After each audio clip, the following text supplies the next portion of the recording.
보겠습니다. 자, 우선 학사에 관련해서 예, 맞아요. 지난번에 제가 리포트 마감일을 말씀드렸는데 그거는 학부 일정이래요. 신학대학원, 신대원 일정은 좀 다르대요. 문관이 신대원 일정은 뭐냐 17일 17일부터 23일까지가 성적 입력이래요. 그래서 이제 우리는 지금 이 시간이 지금 오늘 9일이 14주째예요. 추석 때 빠져갖고. 그럼 이거는 15주를 채워야 되는데 그래서 16일까지 다음 주 16일 수요일 그때 이제가 15주고 그때가 중강이에요.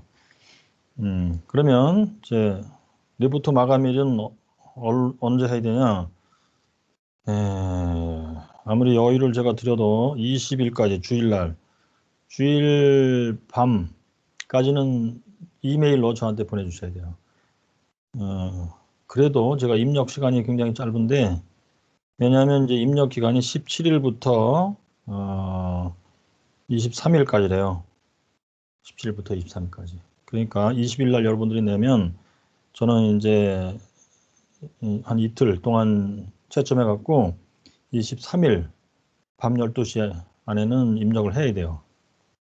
자, 그래서 리포트 마감일이 20일 주일 밤까지 하는 걸로 이렇게 몇 해드렸어요. 시까지 예? 교수님 20일 주일날 몇 시까지 해야 됩니까? 뭐 밤 12시인데 밤 12시까지. 밤에 좋아요. 그렇게 대부분 내시고 만약에 또 시간 여유가 진짜 없는 분은 21일 날 월요일 날 내도 되긴 돼요. 근데 많은 분이 21일 날 내면 제가 채점하기가 이제 힘들어져요. 시간이 너무 촉박해요. 그래서 이제 되게 20일 밤까지는 내가 보내겠다 이렇게들 생각하시고 작업을 하세요. 그리고선 아무리 해도 안 되겠다. 그러면 21일 월요일 날 뭐 오전 오후 그때는 저한테 보내주셔야 돼요. 이메일로. 되시겠죠? 자, 그 다음에 두 번째, 제가 그 리포트 문제를 한 5문제인가 내가지고 여기 팀즈 게시판에 올려놨는데 여러분들 보실 수 있나요? 혹시 그걸? 보셨어요? 안 보셨어요? 못 봤어요? 네, 아직 보진 못했는데. 그래요? 좋아요. 그러면 확인해봤는데 안 올라왔는데요? 안 올라왔어요? 안 올라왔어요. 내가 뭘 할 줄을 모르나 봐, 그럼. 내가 빌 게이츠만큼 천재가 아니라서 모르는 것 같아. 자, 그럼 제가 불러드릴 테니까 지금 적으세요. 네. 자, 첫째, 우리가 맨 먼저 읽은 게 뭐예요? 인간이란 무엇인가? 그거죠? 네. 오케이, 좋아요. 자, 그럼 1번 문제예요. 인간이란 무엇인가 설계에서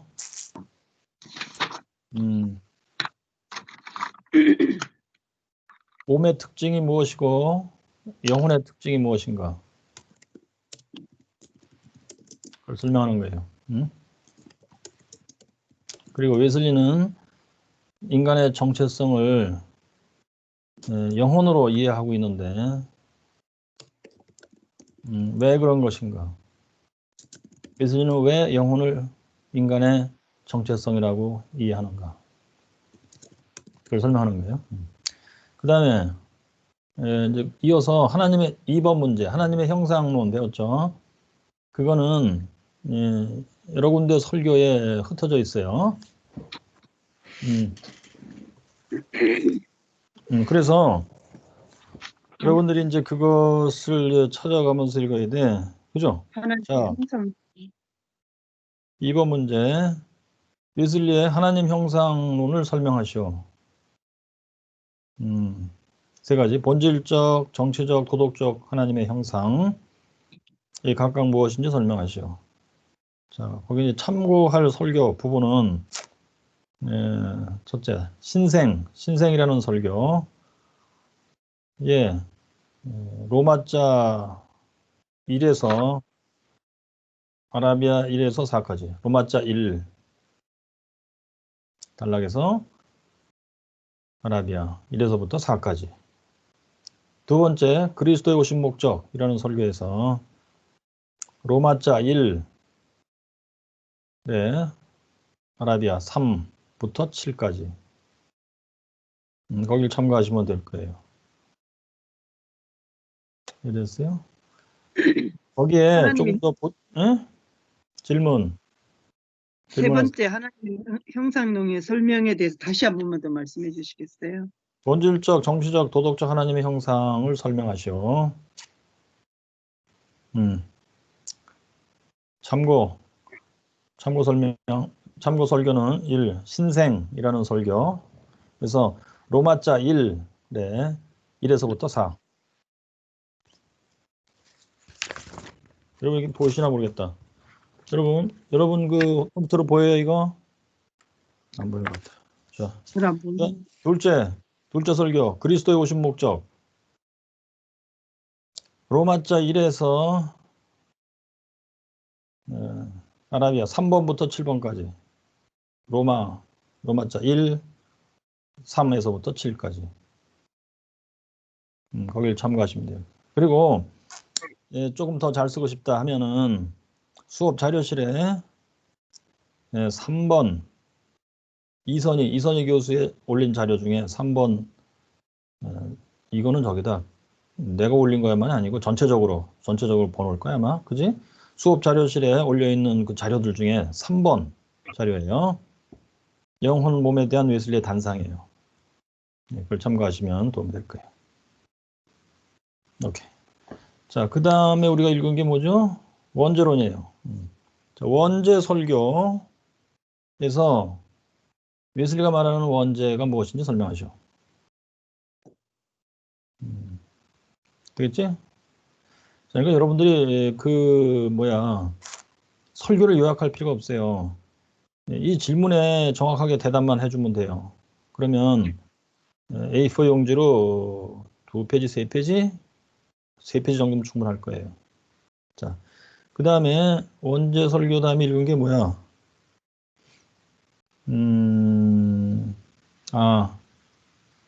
오케이. 저기요. 구원의 방법론. 그래서 우리 자신의 구원을 이름에 관하여 라는 설교에서 말하는 구원의 방법이 뭔지 설명하시오.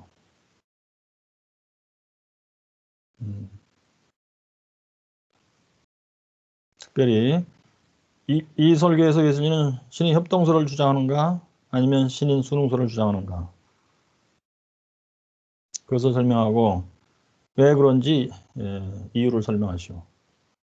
여러분 각자가 나는 신흥 협동소에 맞다고 본다 그러면 이유를 제시하고 그것이 타당하면 제가 점수를 주고 타당하지 않으면 점수가 안 좋고 그럴 테지 그지? 신흥 수능설이다 이렇게 여러분이 써도 왜 그런가에 대한 설명에 있어서 내가 설명한 대로 정확하게 설명을 못하면 역시 점수는 안 좋아요.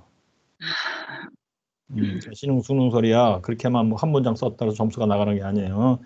왜 그런지 이유를 잘 설명해야 돼요. 자, 그리고 자, 구원의 방법론에 있어서 또한 우리가 지금 읽고 있는 성경적 구원의 길 여기에서 웨슬리가 말하는 대로 믿음에 의한 구원이 무엇인지 설명하시오. 그러려면 구원이 뭔지 웨슬리가 여기서 말하는 구원이 뭔지 설명하고 믿음이라는 게 뭔지 설명하고 해야 되겠죠. 그런 다음에 은혜의 수단 사용은 구원에 있어서 어떤 의미를 갖는가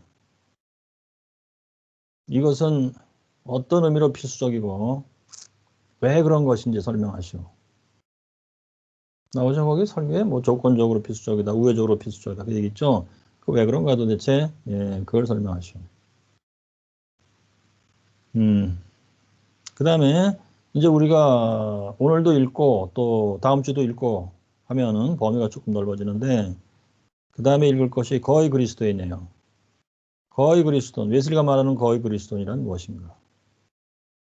감리교에서 사람들 많이 혼동해요. 우리 정확히 읽어서 여러분들이 정확히 이해해야 돼요. 그지? 거의 그리스도인 설교에서 웨슬리가 말하는 거의 그리스도인이란 무엇인가? 그 다음에 아마 거기 한 설교를 더 제가 읽기를 원하는데 그것은 칭의론이에요. 칭의론. 믿음에 의한 구원. 적어도 그거. 믿음에 의한 구원에서 웨슬리가 말하는 믿음에 의한 구원이란 무엇인가? 특별히 이신칭이란 무엇인가를 설명하시오. 자, 그렇게 돼요. 그럼 이것을 뭐 어떤 문제는 2페이지, 어떤 문제는 3페이지 뭐 이렇게 쓰면 한 15페이지 이내로 작성이 될 거예요, 아마. 그렇게 해서 20일 또는 21일까지 보내주시면 돼요. 자, 그리고 성적평가는 절대적 평가래요. 코로나 터진 이후로 절대적 평가를 하는 거랍니다. 그러니까 극단적으로 다 A 플러스를 줄 수도 있고 다 F를 줄 수도 있어요. 그러니까 각자 뭐 그 퍼센테이지로 자르는 게 아니니까 각자 잘 쓴 사람은 뭐 다 A 플러스가 될 거고 못 쓴 사람은 뭐 A, B 이렇게 되겠고 그렇게 될 겁니다. 퍼센테이지하고 상관없어요. 각자 노력한 대로 나가는 거예요, 그냥. 자, 그 다음에 그러면 어떤 레포트에 좋은 점수를 주느냐 이거예요. 특별히 두 가지 점을 유의하세요. 1. 내용을 이 책 웨슬리의 설교에 근거해서 그리고 제가 설명해 준 것을 참고해서 정확하게 쓰는 거예요. 틀린 말 쓰면 점수가 안 좋겠죠. 가급적 정확하게. 그러니까 설명을 잘 듣고 잘 이해를 하셨으면 정확한 내용을 쓸 수 있을 거예요. 정확한 내용을 쓸 것. 두 번째 유의할 점, 문장을 읽어서 알아들을 수 있게 쓰실 것. 아주 뭐 좋은 문장을 쓴다. 그러면 뭐 더 좋겠지만 일단 그 읽어서 이해가 되는 문장, 그리고 앞뒤가 맞는 문장, 그리고 문맥이 틀리지 않게 잘 흘러야 돼요. 뒤죽박죽 이렇게 쓰면 안 돼요. 자, 그럼 그런 문장은 도대체 어디서 볼 수 있느냐 했을 때 뭐 학술적인 문장들이 다 좋은 게 아니에요. 진짜 읽어도 무슨 소리인지 모르는 그 학술 논문들 꽤 많습니다. 그러면 좋은 문장을 어디서 볼 수 있느냐? 아주 쉽게 볼 수 있는 것은 신문에서 볼 수 있어요. 그런데 아무 신문이나 다 좋은 건 아니에요. 저의 경험에 의하면 여러분 오해하지 마세요. 객관적으로 말하는 겁니다. 나는 우파도 아니고 좌파도 아니에요. 조선일보의 문장이 괜찮아요. 아, 이선희 교수는 라떼라서 그런가 봐. 상관없어요. 객관적으로 본 거예요. 그런데 조선일보 문장이 또 다 좋은 건 아니에요. 거기 뭐 쓰는 사람들이 여러 가지인데 조선일보의 그 정식 기자들이 쓴 것이 좋아요. 저의 경험인데요. 예를 들어서 제가 한 뭐 십수년 전, 수십 년 전에 연말정산이라는 게 이제 뭔지 몰랐어요. 연말정산을 해야 된다는데 도대체 이게 뭔 뜻인지, 뭘 어떻게 한다는 건지 진짜 모르겠더라고. 그래서 이제 뭐 신문에 이 기사 저 기사 막 찾아보고 막 했는데 한 뭐 60, 70%밖에 설명이 안 되는 거야. 아, 여전히 답답했어요. 도대체 이거 왜 그러는 거야? 이건 뭐 어떻게 계산하는 거야? 뭐 등등. 뭐가 해당되고 뭐가 해당 안 되는 거야? 등등은 잘 모르겠더라고. 근데 조선일보, 그때 조선일보에 그 연말정산에 대한 설명이 나왔었어요. 거의 한 페이지 꽉 차게. 그걸 읽고 제가 이해했어요. 그게 좋은 문장입니다. 뭐 여러분들한테 해당이 안 될지 모르겠는데 제가 이제 유전자에 관한 책들을 그 이것저것 읽어본 때가 있었어요. 그런데 뭐 대개 7, 80%는 맞겠어요. 그런데 이제 10%, 20%에서 진짜 공부를 제대로 예리하게 그리고 깊이 한 사람이면 쓸 수 있는 내용인데 그렇지 않으면 살짝살짝 넘어가는 것들이 있어요. 아주 피상적으로 써버리고. 근데 어떤 책을 읽었더니 그것을 정확하게 알고 정확하게 설명했더라고. 그래서 이 사람이 어느 학교 나왔냐 봤더니 뭐 그런 학교를 나왔더라고. 그래서 이 학교와 저 학교, A 학교와 B 학교의 차이가 여기 있구나 하는 것을 제가 그 책을 통해서 알게 됐어요. A 학교가 어디입니까? 모건대학이겠지 뭐. 모건대학입니다. 이 교수님 또 농담하시고. 대한민국의 현실을 말하고 싶지 않습니다. 저는. 사실이 그래요. 근데. 그래서 그래요. 자, 그런데 여러분들이 리포트에 내가 뭐 그런 걸 요구하는 건 아니에요. 여러분들이 유의할 점을 얘기해 주는 겁니다. 이해할 수 있는 문장을 쓰실 것. 그것은 쉽게 되지 않습니다. 수필 쓰는 식으로 일기 쓰는 식으로 해도 되는 게 아니에요. 그것은 참 무수한 노력을 해야 됩니다. 그래서 먼저 좋은 문장이 뭔지를 찾아서 읽으셔야 돼요. 그리고 훈련을 해야 됩니다.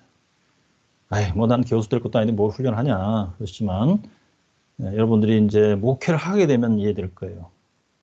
내 자신이 충분히 이해하고 뭐 말로 표현하든지 문장으로 표현하든지 하는 인생을 살게 될 건데 여러분들은 똑같아요. 뭐 글씨로 문장으로 표현 안 해도 여러분들은 말로 표현을 하고 살아야 돼. 그래 먼저 머릿속에서 선명하게 이해해야 돼요. 그런 다음에는 이제 뭐 말로 한다 그러면 스피치를 연구해 주셨습니다. 스피치를 연구해야 돼요. 훈련해야 되고. 그것이 여러분들이 목회에 성공할 수 있는 아주 중요한 요점 중에 하나입니다. 이걸 꼭 명심하시기 바랍니다. 저요. 혹시 질문 있으면 하세요. 숙제에 대해서. 교수님 그러면 7문제인가요? 그럴 거예요 아마. 안 써봤어요. 자, 또 질문. 좋아요. 없습니까? 좋아요. 자, 그러면 우리 지난번에 읽었던 데를 계속 읽었어요. 성경적 구원의 길.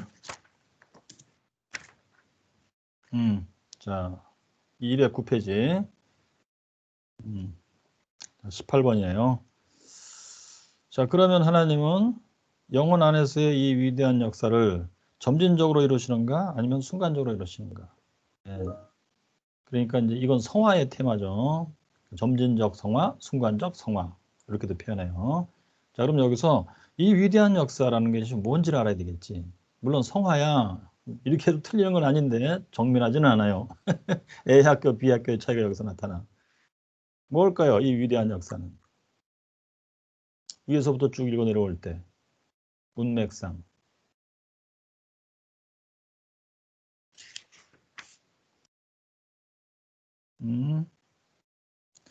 자, 위로 올라가서 14번 단락을 보세요. 14번 단락에 보시면 그러면 우리가 그로 인하여 성화되는 즉 죄로부터 구원받고 사랑에 있어서 완전하게 되는 그 믿음이란 어떤 것이냐. 그렇죠? 여기서 웨슬리가 말하는 성화는 본격적으로는 완전 성화예요. 그 완전 성화는 그러면 갑자기 뭐 위로부터 벼락이 떨어지지 하는 거냐? 그건 아니고 앞뒤로 완전 성화 앞뒤로 점진적인 성화가 있다. 과정으로서의 점진적 과정으로 성화가 있다라고 생각하는 겁니다. 그랬을 때 웨슬리 생각은 여기서 이 위대한 하나님의 역사, 그래서 완전 성화를 표현하는 또 다른 하나의 표현이에요. 그러니까 이 표현을 이제 이해하시는 분들은 이거 완전 성화가 면하구나.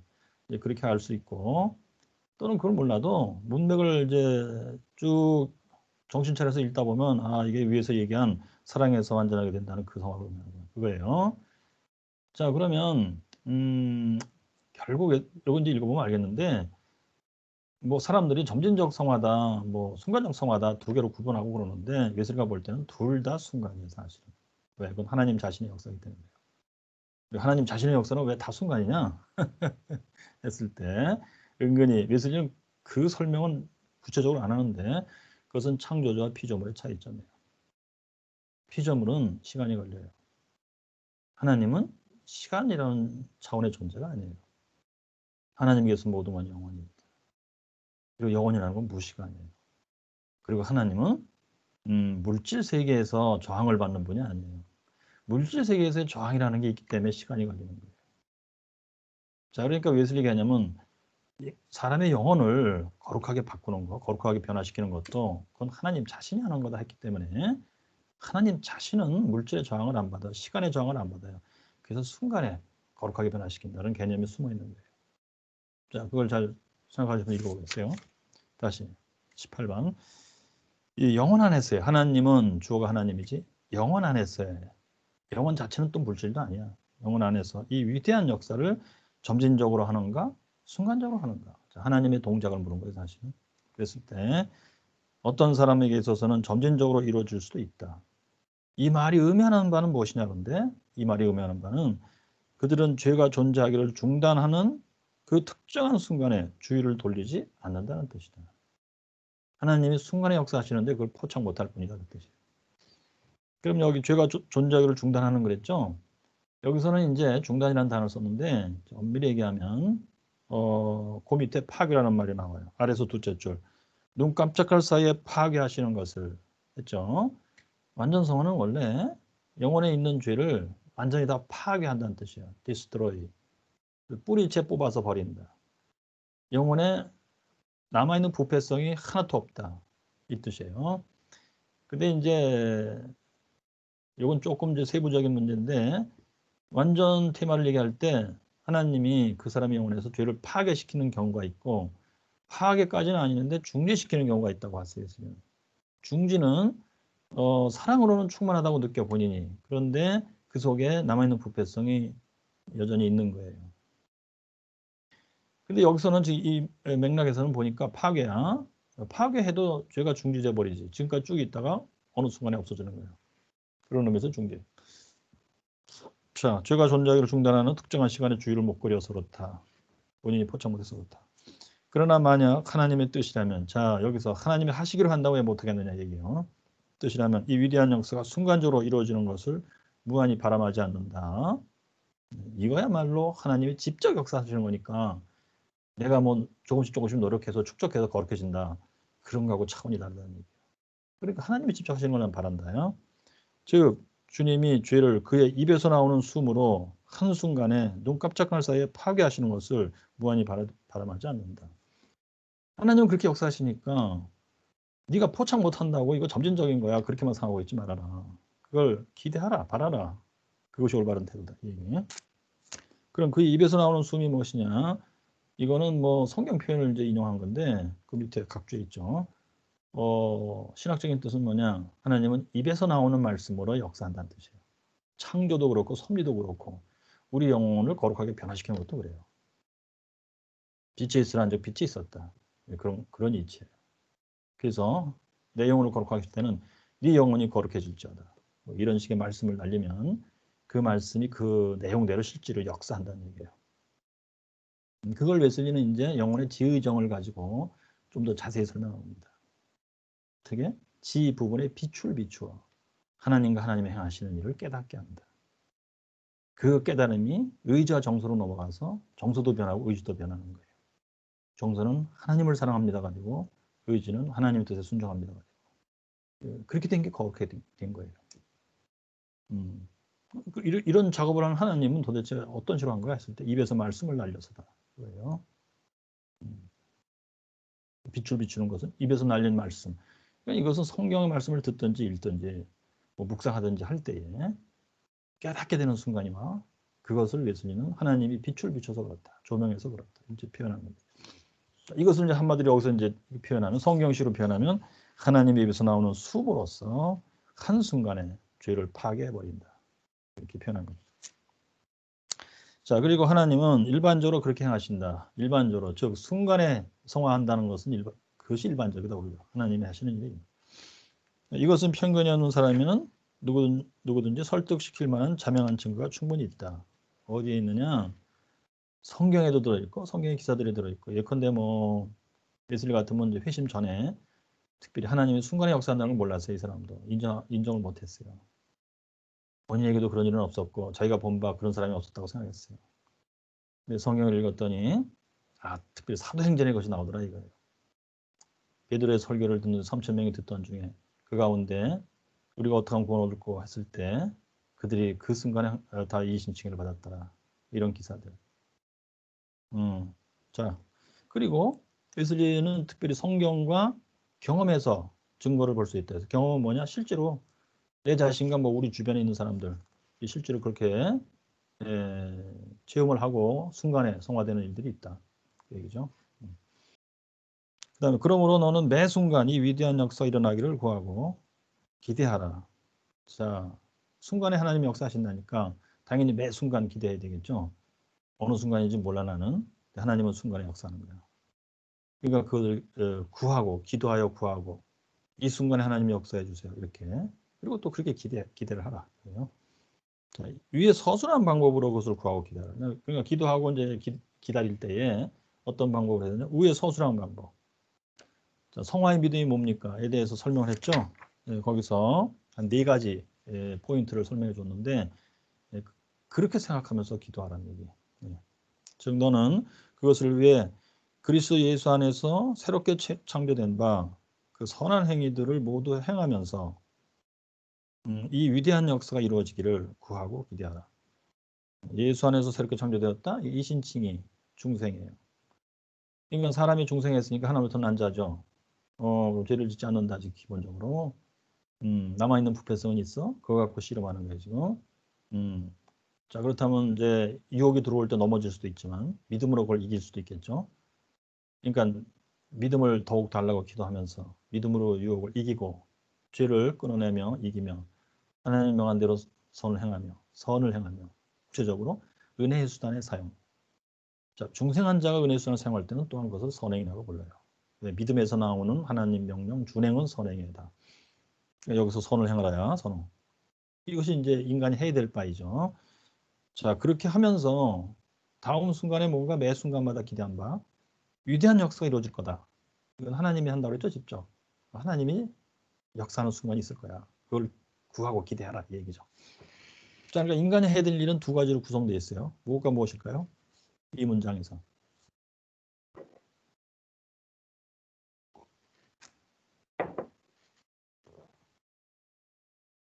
눈에 안 보이십니까? 아, 선행을 하는 거야. 그렇게만 얘기하면 50%만 맞는 거예요. 무엇과 무엇을 해야 되는 것이다, 인간은. 믿고 구한다. 오케이. 또 있어요. 그러니까 두 가지 얘기해 보세요. 믿고 구하고 행한다. 그러니까요. 먼저 뭘 하면서 해야 돼, 그걸. 뭘 하면서.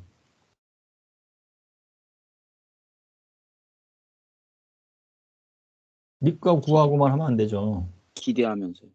아, 그것만 하면 안 되지. 2가지를 얘기해서 무엇과 무엇을 인간은 해야 된다. 여기 써 있잖아요. 그 선한 행위들을 모두 행하면서 선한 행위들을 해야 되겠죠. 예? 은혜의 수단 사용을 해야 되겠지. 그리고 또 기대. 그렇습니다. 구하고 기대해야 되겠죠. 자, 그러니까 이게 신흥 수능설이에요. 1, 2, 3에. 1번은 하나님이 행하시는 건데 뭐야 여기 써있기를? 하나님 먼저 해야 돼. 예수 그리스도 안에서 우리를 새롭게 창조한 겁니다. 이 신칭이 중생을 한 거야 하나님이. 그럼 중생이라는 것부터 성화가 시작되는 거예요. 일단 그게 있어야 돼. 하나님이 행하신 게. 그러면 이제 그다음부터 우리는 할 수 있어요. 뭐 2가지를 할 수 있어요. 사용하면서 선을 행할 수가 있는 거예요. 그렇지? 하나님 명령대로 하는 거예요. 그러면서 동시에 이제 하나님이 이제 이 위대한 역사를 행하신다고 했으니까 약속했죠. 그것을 구하면서 기대하면서 해야 되겠지.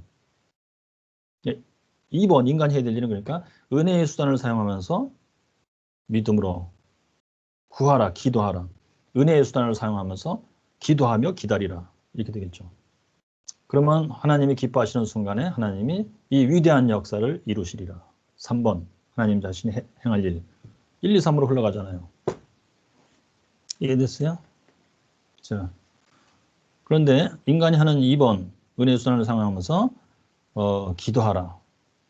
근데 웨슬리가 이제 사람들을 가르칠 때 너희들이 그리스도의 완전을 받지 못하는 이유가 무엇인지 내가 얘기해 주겠다. 그랬어요. 그럼 이 사람들이 은혜의 수단은 열심히 잘 사용하고 있는 거야. 그럼 웨슬리가 뭘 얘기했을 것 같아? 그 사람들이 그리스도의 완전을 받지 못하는 이유는 바로 이것이다. 뭘 얘기했을 것 같아요?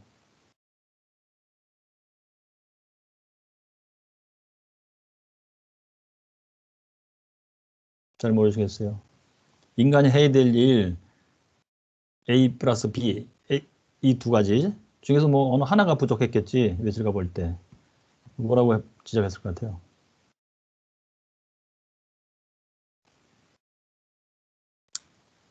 너희들이 기도를 하지 않아서 그렇다. 이렇게 표현했습니다. 이해됐어요? 그리스도의 완전을 받지 못하는 이유는 너희들이 기도가 부족해서 그렇다. 기도하며 구하지 않아서 그렇다. 그렇게 시작했던 겁니다. 웨슬리 머리가 얼마나 논리적인지 아시겠죠? 여기 써 있는 그대로예요. 그죠? 구하고 기도하고 구하고 하지 않으면 하나님은 당연히 안 주신다. 왜? 우리가 마땅히 할 바를 안 했으니까. 자, 네, 자 그러니까 보통 이제 웨슬리 학자들이 설명하는 거 성화는 행위로서 하는 거야. 이신칭의는 믿음으로 하고 성화는 행위로 하고 아주 기하학적으로 그럴싸하게 얘기했지만 이치적으로는 다 틀려버린 겁니다. 그런 머리로 기계를 만들면 기계가 작동을 안 하겠죠. 또는 돌아가는 건 더 타다가 사고 나버립니다. 이렇게. 그렇다면 웨슬리는 왜 이렇게 논리적으로 썼을까?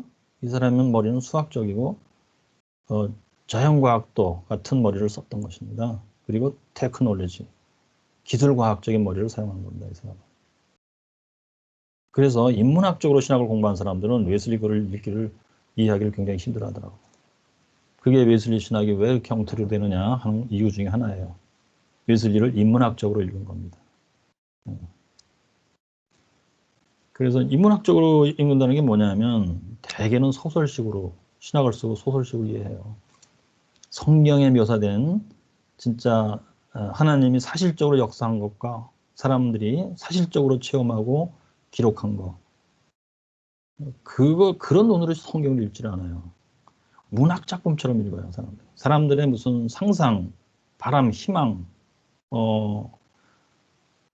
그런 것이 기록되어 있는 것이다. 성경은 뭔가 그렇게 읽어요.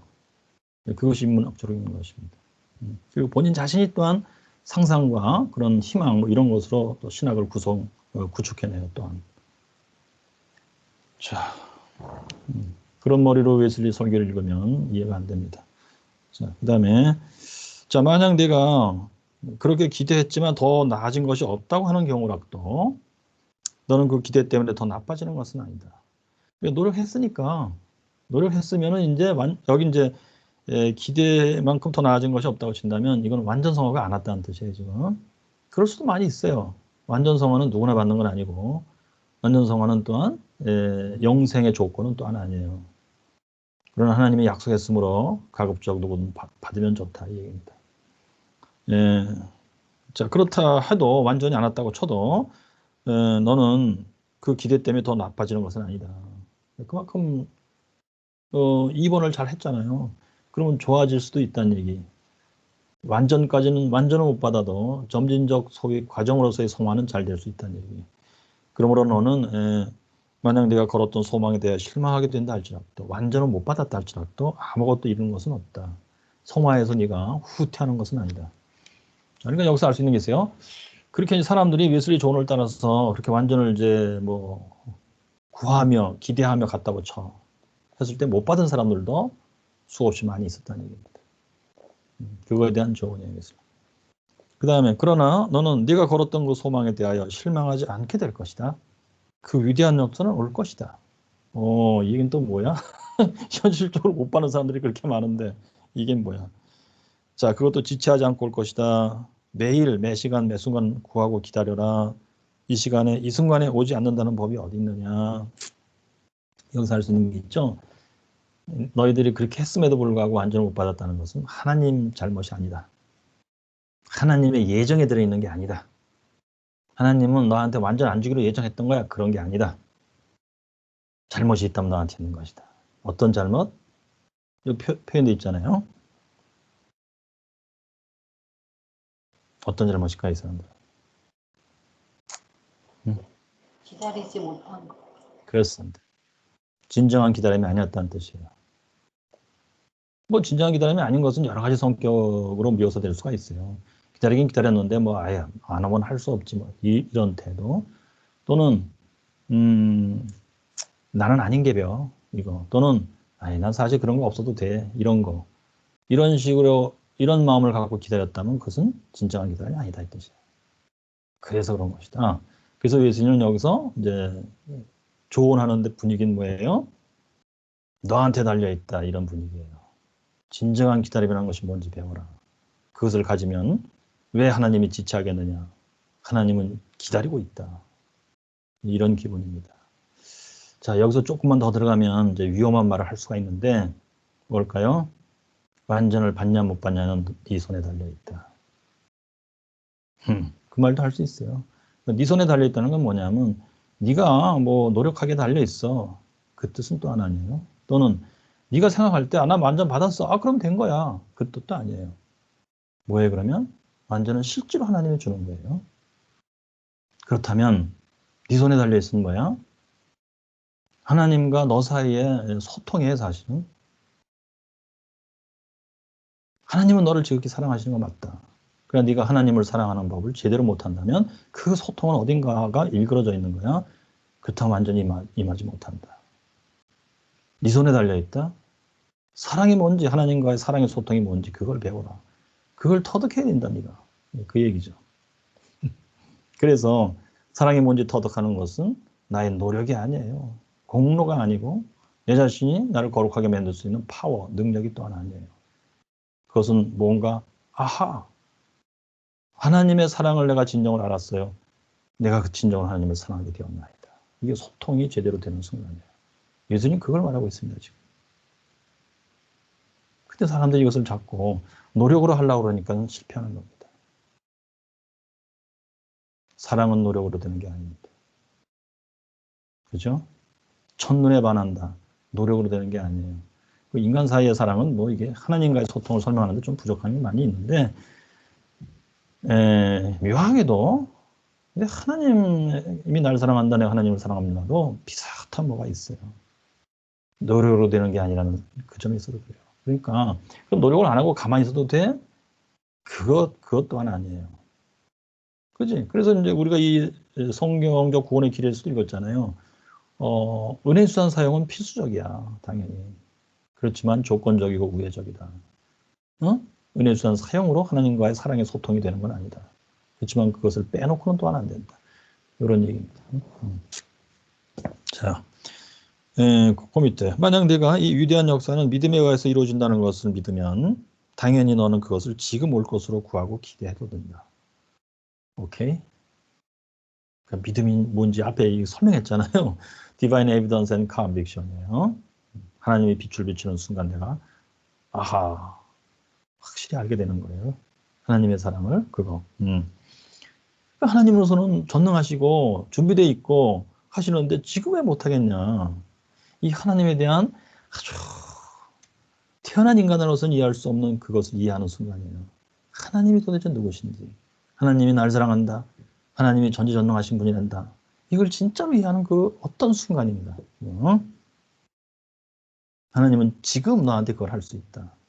네가 마음에 그 하나님이 빛을 쏘는 것에 포인트를 맞춰주면, 그 레이저 광선의 포인트를 네가 맞춰주면 네가 거부하고 네가 그런 건 필요 없어. 그러면 레이저 광선의 포인트가 안 맞는다. 계속. 그래요.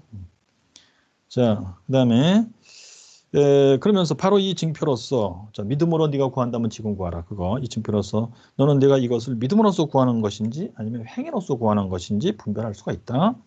만약 내가 이것을 행위로써 구한다면 즉 영성 훈련을 기대한다면 네가 성화되기 전에 너는 성화되기 전에 완전 성화를 받기 전에 너는 먼저 무엇을 행하기를 원한다. 나는 먼저 이러저러하게 되지 않으면 안 돼. 내 자신을 더 개선시켜야 된다고 생각해. 또는 이러저러하게 행하지 않으면 안 돼. 뭔가 내가 선행을 한 게 많이 좀 쌓여 있어야 될 것 같아. 자, 이렇게 너는 생각한다. 그렇다면 너는 이 위대한 역사를 오늘날까지 행위로서 구해오고 있는 것이다. 그래서 여전히 못 받고 있는 것이다. 만약 내가 이 위대한 역사를 믿음으로써 구한다면 너는 그것을 지금 너의 모습 그대로의 상태에서 기대해도 된다. 참. 영성훈련하는 사람들은 이거 죽어도 이해 못할 거예요. 지금 나의 모습 이대로 영성훈련 한 바도 없는 나의 모습 이대로가 된다고 성화가 이신칭의는 뭐 그렇다고 배웠는데 뭐 그럴 것 같은데 성화조차가 그렇다고? 먼지투성이고 개떡 같은 너의 모습 그대로를 하나님 앞에 들고 나가서 지금 하나님이 역사해 줄 줄은 나는 믿습니다. 그러라고? 자, 그래서 사람들이 이신칭의는 믿음이고 성화는 행위야 라고 구태여 강조하는 건데 조금만 더 읽어볼게요. 그리고 지금 너의 모습 그대로의 상태에서 기대한다면 그것을 지금 기대하라. 네가 하나님을 과연 정확히 이해하고 있느냐? 너는 하나님을 지금까지 계속 오해하고 있는 것 같아, 뭔가. 그 얘기예요. 그러면서 밑에 다음 세 가지 주요 점들이 서로 불가분리의 관계에 있다는 사실을 잘 관찰하라. 이 위대한 역사를, 성화, 본격적 성화, 완전 성화를 믿음에 의하여 기대하고, 이것을 지금 너의 모습 그대로의 상태에서 기대하고, 이것을 지금 기대하라. 이 세 가지 중에 어느 하나를 또 부인하는 것은 이 세 가지를 다 부인하는 것이다. 이 셋 중에 어느 하나를 네가 잘못 이해하고 있어, 잘못하고 있어. 그렇다면 이 세 가지 다 무효야. 즉 네가 믿음으로 구하고 내 모습 그대로 기대하는데 지금 올 걸로 기대를 안 한다. 그러면 다 소용없음. 예를 들어서 근데 지금 기대하고 이 모습 그대로 기대하고 하는데 믿음으로 기대하는 게 아니야? 그럼 역시 소용없음. 이런 얘기예요. 자. 또는 믿음으로 기대하고 지금 올 걸 기대하는데 지금 나의 이 모습 그대로는 좀 뭐하다. 그러니까 좀 내가 연습을 해야 되겠다 뭔가. 그럼 소용없음. 이런 얘기예요. 자, 자 그래서요 여러분 이제 칭의는 이신칭이고 성화는 행위성화야 이렇게 주장하는 사람들은 여러분 제가 그 사람들의 심리를 볼 때 뭐냐면요 뭐 본인 혼자서도 뭐 사막에 혼자 산다고 쳐봐 그랬을 때 진짜 뭐 목도 마르고 먹을 것도 없고 막 기진맥진했고 그런데 하나님은 성화가 돼야 네가 완전 성화를 뭐 예컨대 성화가 돼야 내가 너를 데리고 올라가도 그리스도 옆에 있게 할 수가 있겠다. 뭐 이러신다고 쳐봐. 근데 방법은 두 가지다. 네가 믿음으로 너의 현재 상태에서 지금 그렇게 하나님 내가 너한테 역사해서 네 영혼을 거룩하게 만들고 너를 네 영혼을 데리고 내가 그리스도 옆에 가는 거. 그 방법이 하나 있고 또 하나 다음 옵션은 뭐냐? 네가 스스로 연습해서 좀 더 너 자신을 개선하고 뭔가 좋은 일도 많이 쌓고 그렇게 해서 얼마 그럴싸하게 돼가지고 하나님 앞에 섰을 때 주여 이제 나를 주님 곁으로 데려가 주세요. 그렇게 하는 방법이 또 있다. A 방법, B 방법이 있다. 뭘 택할래 네가 이제. 그랬을 때 B를 택하겠습니다. 그러겠어요? 아니면 A를 택하겠어요? 하나님 나는 지금 곧 죽게 되었나이다. A 방법으로 해주세요. 그러겠지. 당연히. 인지상정상. 그죠? 근데 사람들은 왜 사회 안에 살 때는 칭의는 믿음이지만 성화는 행위야라고 죽으라고 강조할까요? 다른 사람들이 행위 없이 성화가 된다는 것을 참지 못하기 때문이죠. 너같이 거지 같은 인간이 뭐 순간에 한순간에 믿음으로 너의 거지 같은 상태에서 지금 그 순간에 네가 기도했더니 완전 성화가 됐다고? 그럴 리가 없다. 그런 건 난 참지 못하겠다. 그래서 이 세상이 더러운 거야. 이런 심리 때문에 그래요. 시기심이에요. 남이 잘 되는 걸 싫어하는 거고 본인 자신의 머릿속에 있는 사상에 맞지 않는 것은 받아들이기 힘든 겁니다. 하나님이 심지어 그렇게 한다면 그 하나님도 싫어지는 거예요. 내가 제안해 볼게.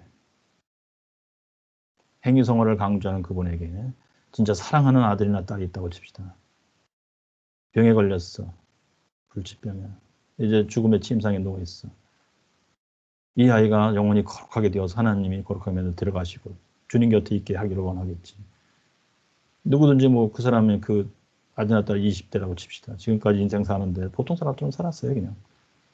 그 순간에 하나님이 내가 네 이제 아이를 데려가겠다. A 방법으로 할래? B 방법으로 할래? 할 때 B 방법을 선택하겠어요? 시간을 주세요.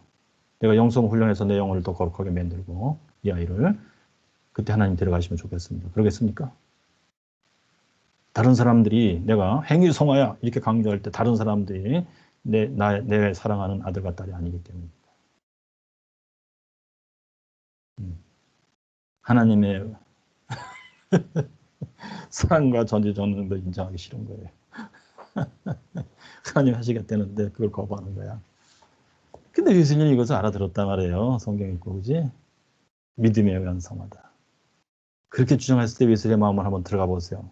이 사람이 뭘 성경을 뭐 그렇게 읽었다고 쳐. 뭘 느끼고서 이 주장을 그렇게 죽으라고 하는 걸까? 오해와 욕을 먹어가면서. 이 사람은 하나님을 사랑하고 이웃을 사랑하는 마음이 그래도 뜨겁게 있었기 때문에요. 그리고 인생이 뭔지를 이 사람은 놀랍게도 관찰을 잘 했어요. 인생들이 얼마나 힘들고 어렵고 연약한 가운데 있는지. 진짜 성화하기 힘든 존재라는 것을 웨슬리는 알고 있었습니다. 영성훈련으로 성화된다는 게 진짜 어려운 존재인 걸 알고 있었지. 근데 성경에 놀랍게도 하나님 내가 하겠다 했으니 얼마나 고마워. 그 복음을 증거해 준 거예요, 이 사람은. 그리고 실제로 됐단 말이야. 그러니까 얼마나 놀라워요. 자, 그 다음에 우리는 믿음에 의하여 성화되는 것을 너는 믿는가? 그렇다면 너는 원리에 충실하라. 그리고 이 복을 더도 말고 지금 너의 모습 그대로의 상태에서 구하고 기대하라. 즉 그리스도가 죽으셨다는 것 이외에 여전히 지불할 것이 없는, 아무것도 없는, 그리고 자신을 변화하는 것을 내놓을 것이 아무것도 없는 이 불쌍한 죄인으로서 구하고 기대하라. 이게 웨슬리가 인간을 본 눈이에요. 모든 인간은 이런 형편이다. 그런데에다가 행위를 해야 돼. 영성 훈련하는 걸 해야 돼. 그래야 너는 성화될 것이다. 그렇게 잔인한 말을 할 사람은 아니었던 것이죠, 웨슬리는. 영성 훈련을 해야 된다 너희들은. 군대 같은 그 얘기 해요. 군대는 어차피 훈련시켜서 전쟁으로 내보내는 기관이에요. 거기선 자비심을 갖고 싶어도 가질 수가 없어. 하나님은 군대가 아니에요. 응? 자, 그것을 지금 너의 모습 그대로의 상태에서 구하고 기대한다면 지금 그것을 기대하라. 왜? 하나님이 하시는 거니까. 하나님이 하신다는데 왜 자꾸 하나님을 제한하느냐 얘기예요. 아무것도 더 기다림에 연기하지 말라. 그렇게 할 이유가 무엇이냐? 그리스도는 준비하고 계시다. 하나님은 준비하고 있고 하나님은 할 수 있고 전능하신 걸 네가 믿느냐 진짜로? 그래요? 그분만이 네가 필요로 하는 모든 것이다. 하나님이 해주신다면 오케이. 다른 것은 있어도 없어도 그만이야. 그 얘기예요. 그는 지금 너를 기다리고 계시다. 그는 지금 문에 계시다. 오호. 요한계시록의 표현이야. 너의 가장 깊은 영혼으로 지금 외쳐라. 이제 이렇게 하면은 신의 협동사하는 사람은 그럴 거야. 옳거니 주님이여 내가 문을 열겠나이다. 이제 들어보세요. 그러고 싶을 거야. 그지? 이게 신의 협동설의 사고방식이에요. 근데 밑에 한번 읽어보세요. 나는 문을 열 수가 없습니다. 들어오소서 들어오소서 당신 하늘의 손님이여. 그리고 이후로는 다시 떠나지 마세요. 내가 문을 열면 될 걸 왜 이렇게 간절히 외치는 거야? 들어오라고. 나와 같이 저녁을 드시고 이 잔칠 영원히 지속되는 사랑이 되게 하소서. 이것이 하나님을 가장 잘 이해하는 시입니다. 하나님은 ATM기가 아닙니다. 가지고 내가 동전 넣지. 그러면 커피 나올 거야. 내가 뭐 영성 훈련하지. 내가 순종하고 뭐 원예수는 다 사용할 거야. 내가 진심으로 진짜. 그럼 하나님은 주신다. 커피 나오듯이. 하나님은 그런 게 아니에요. 내가 그렇게 할지라도 하나님이 기뻐하실 때예요. 하나님을 존중하고 배려하는 마음이 충만하잖아요. 하나님 뜻대로 하시옵소서. 하나님이 가장 좋은 때를 아시오니 하나님 뜻대로 하세요. 근데 주의 약속대로 지금 들어오세요. 하나님은 전지전능하시고 나 사랑한다 했으니 지금 들어오세요. 이게 수능소리다. 이게 신인 수능소리야. 신인 협동소를 내가 반대하는지 좀 이해가 되시나요? 그건 하나님에 대한 모리에 중에 모리에입니다. 하나님에 대한 배려가 하나도 없어요. 하나님을 내 행위로서 움직이고 싶어 하는 거야. 자, 여기까지 혹시 질문 있으면 하시죠.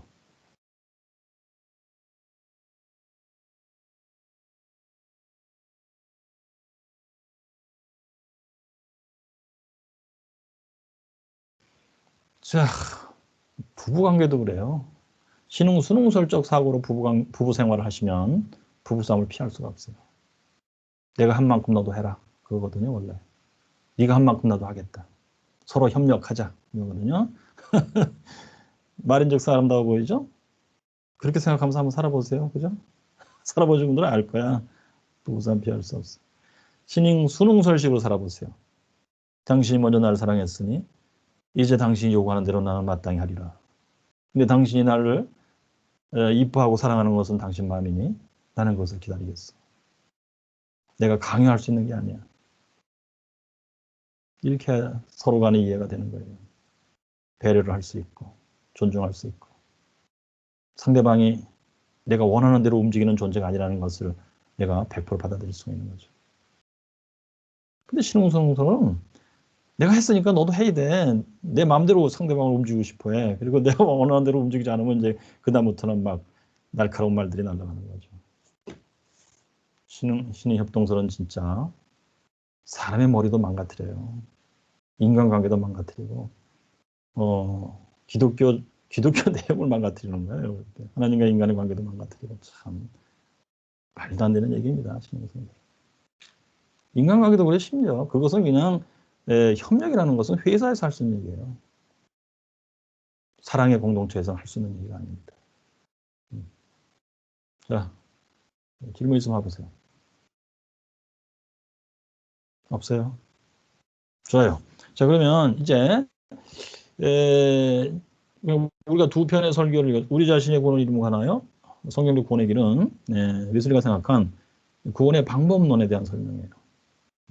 하나님은 어떻게 뭘 요구하시고 우리는 뭘 어떻게 해야지 하나님이 구원하신다는 것에 잘 일치해서 들어가 가지고 잘 진행될 수가 있는가. 자, 그러면 이제 하나님이 구원하신다 할 때 이제 구원의 첫 번째 단추가 이제 선행은혜야. 선행은혜는 우리가 그간에 공부 엄청 많이 했어요. 다 이해하시더라고 보고. 그다음에 선행은혜 이제 단계에서 그 다음 단계로 올라가는 게 회개은혜예요. 그것이 이 설교에 나올 거야. 아마 성경적 구원의 길에서 잠깐 읽어보겠어요. 어디냐면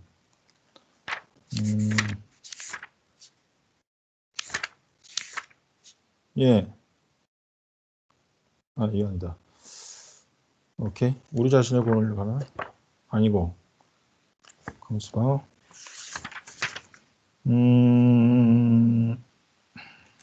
어디지?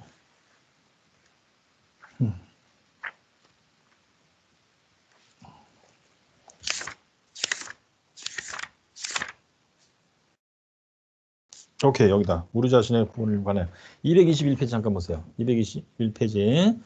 자, 선행은혜와 회개은혜의 관계가 뭔지 거기 잠깐 설명되어 있어요. 221페이지에서 첫 번째 단락이 그거지. 두 번째 단락. 내 자신의 구원에서 구원이라는 것은 보통 선행하는 은혜로 시작한다. 그래서 쭉 설명되어 있죠. 그다음에 중간쯤 가서 그런 다음에 구원은 성경에서 보통 회개라고 부르는 회개시키시는 은혜, convincing grace에 의해서 계속 진행된다. 그러니까 이제 하나님이 은혜 주신 선행 은혜부터 주시는데 그 은혜에 신흥 순응설로 순응을 하고 잘 따라가면 계속 진행되는 거예요. 이게 계속 진행된다 그랬죠. 그러면서 회개 은혜 단계로 접목해 들어가. 그 회개 은혜는 뭐냐? 이것은 보다 더 큰 정도의 자아 인식을 초래하는 거다. 자아 인식은 뭐냐? 지금 이제 죄인이에요, 내가. 그걸 인식하는 거니까 내가 죄인이라는 걸 인식하는 거예요. 죄를 깨닫는 거예요. 어떻게 그렇게 되냐 했을 때 하나님이 convincing grace를 줘서 그렇다 해요. convince는 God convinces me of my sins. 하나님이 나로 하여금 나의 죄들에 대해서 확실히 깨닫게 한다. convince, 확실히 깨닫게 한다. 이런 뜻이에요. 자, 그래서 더 큰 정도에 그랬어. 그러니까 선행은혜도 사실은 일종의 회개예요. 내가 죄인이라는 걸 인식하는 겁니다, 원래. 뭐 이성이 있고 양심이 있고 뭐 자유의지가 있고 종교성이 있고 그래서 굉장히 뭐 그러도 괜찮은 인간으로 묘사하는데 예수가 볼 때 선행은혜는 죄를 깨닫게 하네 사실은. 왜 죄인이니까 그 상태가. 근데 회개는 보다 조금 더 큰 정도의 자아인식을 초래한다. 그래서 돌 같은 마음으로부터 한 걸음 더 건진받음을 초래한 돌 같은 마음. 선행은혜 받을 때는 여전히 그래도 돌 같은 마음이에요. 그게 죄인으로서 돌 같은 마음. 그런데 회개 은혜를 받으면 한 걸음 더 건짐을 받는 거야. 그 돌 같은 마음에서. 그러니까 좀 더 하나님이 나에 대해서 너 죄인이야 이렇게 인정하실 때에 지적하실 때에 그래도 받아들이기 시작한다는 얘기예요. 선행 은혜에서는 받아들이는 것 자체가 아주 힘들어요. 여전히 교만해요. 자, 그래서 이제 선행 은혜에서는 이제 뭐 양심의 가책 현상을 하나님이 발생시키는 거죠. 거기에 이제 그래도 비교적 잘 순종하고 따라가도 그러면 하나님이 이제 3번 역사를 해주거든요. 3번 역사 항상 믿음을 주는 건데 그때 선행 은혜 때 주시는 믿음은 이방인의 믿음이라고 표현돼요. 예수 자신의 용어가 그래요. heathen faith예요. 기독교 바깥의 믿음이라는 뜻이에요. 하나님은 인정 안 하는 거예요, 결국. 본인 자신이 똑똑해. 난 양심적으로 산다 그래도 뭐 이런 식이에요. 교만입니다. 그래도 양심의 가책이란 정도는 그걸 수능했으니까 내가 잘못했다. 내가 뭔가 나쁘게 했다. 이렇게는 인식한다는 얘기지. 자, 회개연애. 그런데 이제 우리가 지금 읽을 설교는 거의 그리스도인인데 왜냐? 이것을 왜 읽느냐? 웨슬리 자신이 말이 거의 그리스도인 설교에서 회심 전에 그 오랜 세월 동안 나는 거의 그리스도인이었습니다. 그렇게 얘기하고 그 다음에 웨슬리 회심 과정에서 나는 이 10여 년 동안에 나는 회개연애 단계에 있었던 것이다. 이렇게 얘기해요. 즉 회개연애 단계에서 일어나는 일입니다. 거의 그리스도인이라는 것도. 근데 이것은 거의 그리스도인은 좀 우리가 읽어보면 알지만 이 상태에 있다가 아주 굳어져서 구원받지 못하는 길을 계속 가든가 그게 웨슬리가 그 설교에서 지적하는 소위 옥스퍼드 대학의 그 회중들을 영국 국교의 교인들이에요. 그들이 그거 거의 그리스도인 상태를 깨닫지 못하고 이렇게 가면 괜찮거니 그렇게 가면 너희들은 지옥이다. 왜? 회개연애 단계 살다 갔으니까. 칭의연애까지 못 갔어. 지옥이야. 근데 웨슬리처럼 거의 그리스도인 상태에 있었던 사람이지만 구원을 받는 길로 이제 꺾어져 들어가요. 이렇게 하면서 이제 회개를 제대로 하게 돼. 교만한다는 걸 자기가 알아. 그래서 그것을 버리기 시작해. 그러던 중에 이제 하나님 칭의연애를 주시면 그때 믿음으로 죄사함 받고 거듭나며 믿음, 소망, 사랑을 갖게 되고 제대로 구원받은 사람으로 이제 시작되는 거예요. 그때가. 그렇지. 거의 그리스도인은 두 가지 갈림길을 제공한다는 얘기입니다. 이해되시겠죠? 자, 그래서 거의 그리스도인은 회개연애 단계에 있어서 올바로 제대로 회개하는 게 아니고 회개 단계에 있으면서도 그걸 잘 뭐 활용을 못하는 상태의 인간을 묘사한 거예요. 뭔가. 그래도 희망은 있다는 얘기예요. 깨달으면 거의 그리스도인 상태에 내가 있구나. 깨달으면 웨슬리처럼 진정으로 구원받는 칭의은혜 방향으로 진행될 수가 있다. 그 얘기. 자, 이게 이제 웨슬리가 본 굉장히 독특한 관점이에요. 이거는 장로교에서는 있을 수가 없어요. 칼빈주는 있을 수가 없고 루터교에서도 있을 수가 없어요. 근데 웨슬리에게만 있는 아주 독특한 개념입니다. 자, 그러면 거의 그리스도인 설교를 일단 읽어보겠어요. 어디는 7번 설교. 자, 다 펴셨어요? 좋아. 영어로 The Almost Christian이에요. 1741년 7월 25일. 웨슬리가 38년도에 회심했으니까 회심 후 3년 지나서야. 그리고 옥스퍼드 성 마리아 교회에서 이건 뭐냐? 옥스퍼드 대학 내에 있는 채플이에요. 그 교회에서는 옥스퍼드 구성원 전체가 모여서 예배를 드리는 겁니다. 뭐 총장서부터 저기 학생 1학년까지 다. 여기 써 있네. 옥스퍼드 대학 교수 및 학생들에게 행한 설교. 그렇게 돼 있어요. 이때 웨슬리의 이제 신분은 펠로우라고 그래서 옥스퍼드 대학의 교수예요. 그럼 교수 펠로우는 그 채플에서 설교할 의무가 있었어요. 근데 대개 3년 텀으로 돌아온다고 그래요. 그래서 마침 웨슬리는 이때 회심하고 18일 지나서 한 설교가 이제 있었고 그것이 믿음에 의한 구원이에요. 회심 후 18일 됐을 때 했어요. 칭의에 대한 설교고 그 후로 3년 지나서 이제 이 설교를 하게 되는 거예요. 이때 그러니까 믿음에 의한 구원이라는 설교에서는 옥스퍼드 대학의 이 성공회 교인들에게 아주 신랄하게 지적하는 설교는 아직 아니었어요. 물론 칭의를 모르고 있는 그 사람들에게 칭의가 뭔지 말해주는 거였고 칭의에 대해서 오해를 풀어라 하면서 그 설교 후반부에서는 영국 교회가 갖고 있는 칭의에 대한 잘못된 생각들을 하나하나씩 다 짚어가면서 설명해줘요. 굉장히 나름대로 친절한 설교야. 근데 여기서부터는 이제 뭔가 신랄한 칼끝을 보이기 시작합니다. 너희들은 지옥으로 떨어진 간들이다. 뭐 이런 분위기를 설명해요. 그래서 이제 웨슬리는 그 후에 또 성경적 기독교라는 설교를 한 6년 뒤에 하게 되는데 그때는 진짜 아주 신랄하게 비판해요. 이 영국은 썩은 도시다. 창녀 같은 도시다. 옥스퍼드 대학 구성원도 다 썩었다. 총장사 석관 학생들까지 다 썩었다. 막 이런 신랄한 설교를 하거든. 그 설교를 하고 총장이 그 설교 원고를 압수를 해요. 그리고 웨슬리에게 더 이상 설교할 권한을 부여하지 않습니다. 이런 사연들이 이제 숨어 있어요. 이제 그 길로 가는 길목에 이게. 자, 그러면 이제 성경 본문은 이렇게 돼 있어. 사도행전 26장 28절. 네가 나를 설득하여 거의 그리스도인이 되게 하는구나. 이제 아그리빠 왕이 한 말이죠. 사도 바울이 그 앞에서 이제 죄인 비슷하게 잡혀 있는 상태죠 지금. 그래갖고 그 왕패에서 이제 변론을 하게 됐어요 자기 자신. 그랬더니 아그리빠가 듣고 여기 엔 올리고 헬라 말은 엔 올리고라고 돼 있어. 그러면서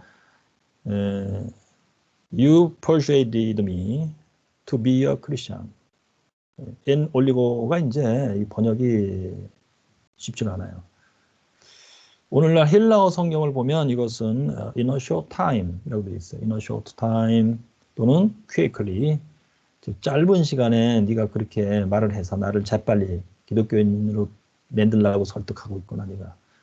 이런 표현이고. 근데 웨슬리가 사용한 성경은 킹 제임스 버전. 거기는 almost라고 되어 있어요. almost thou you persuaded me to be a Christian. almost라고 했는데 웨슬리는 그 킹 제임스 번역의 그 단어를 가지고 한 거예요. almost 뜻은 뭐냐?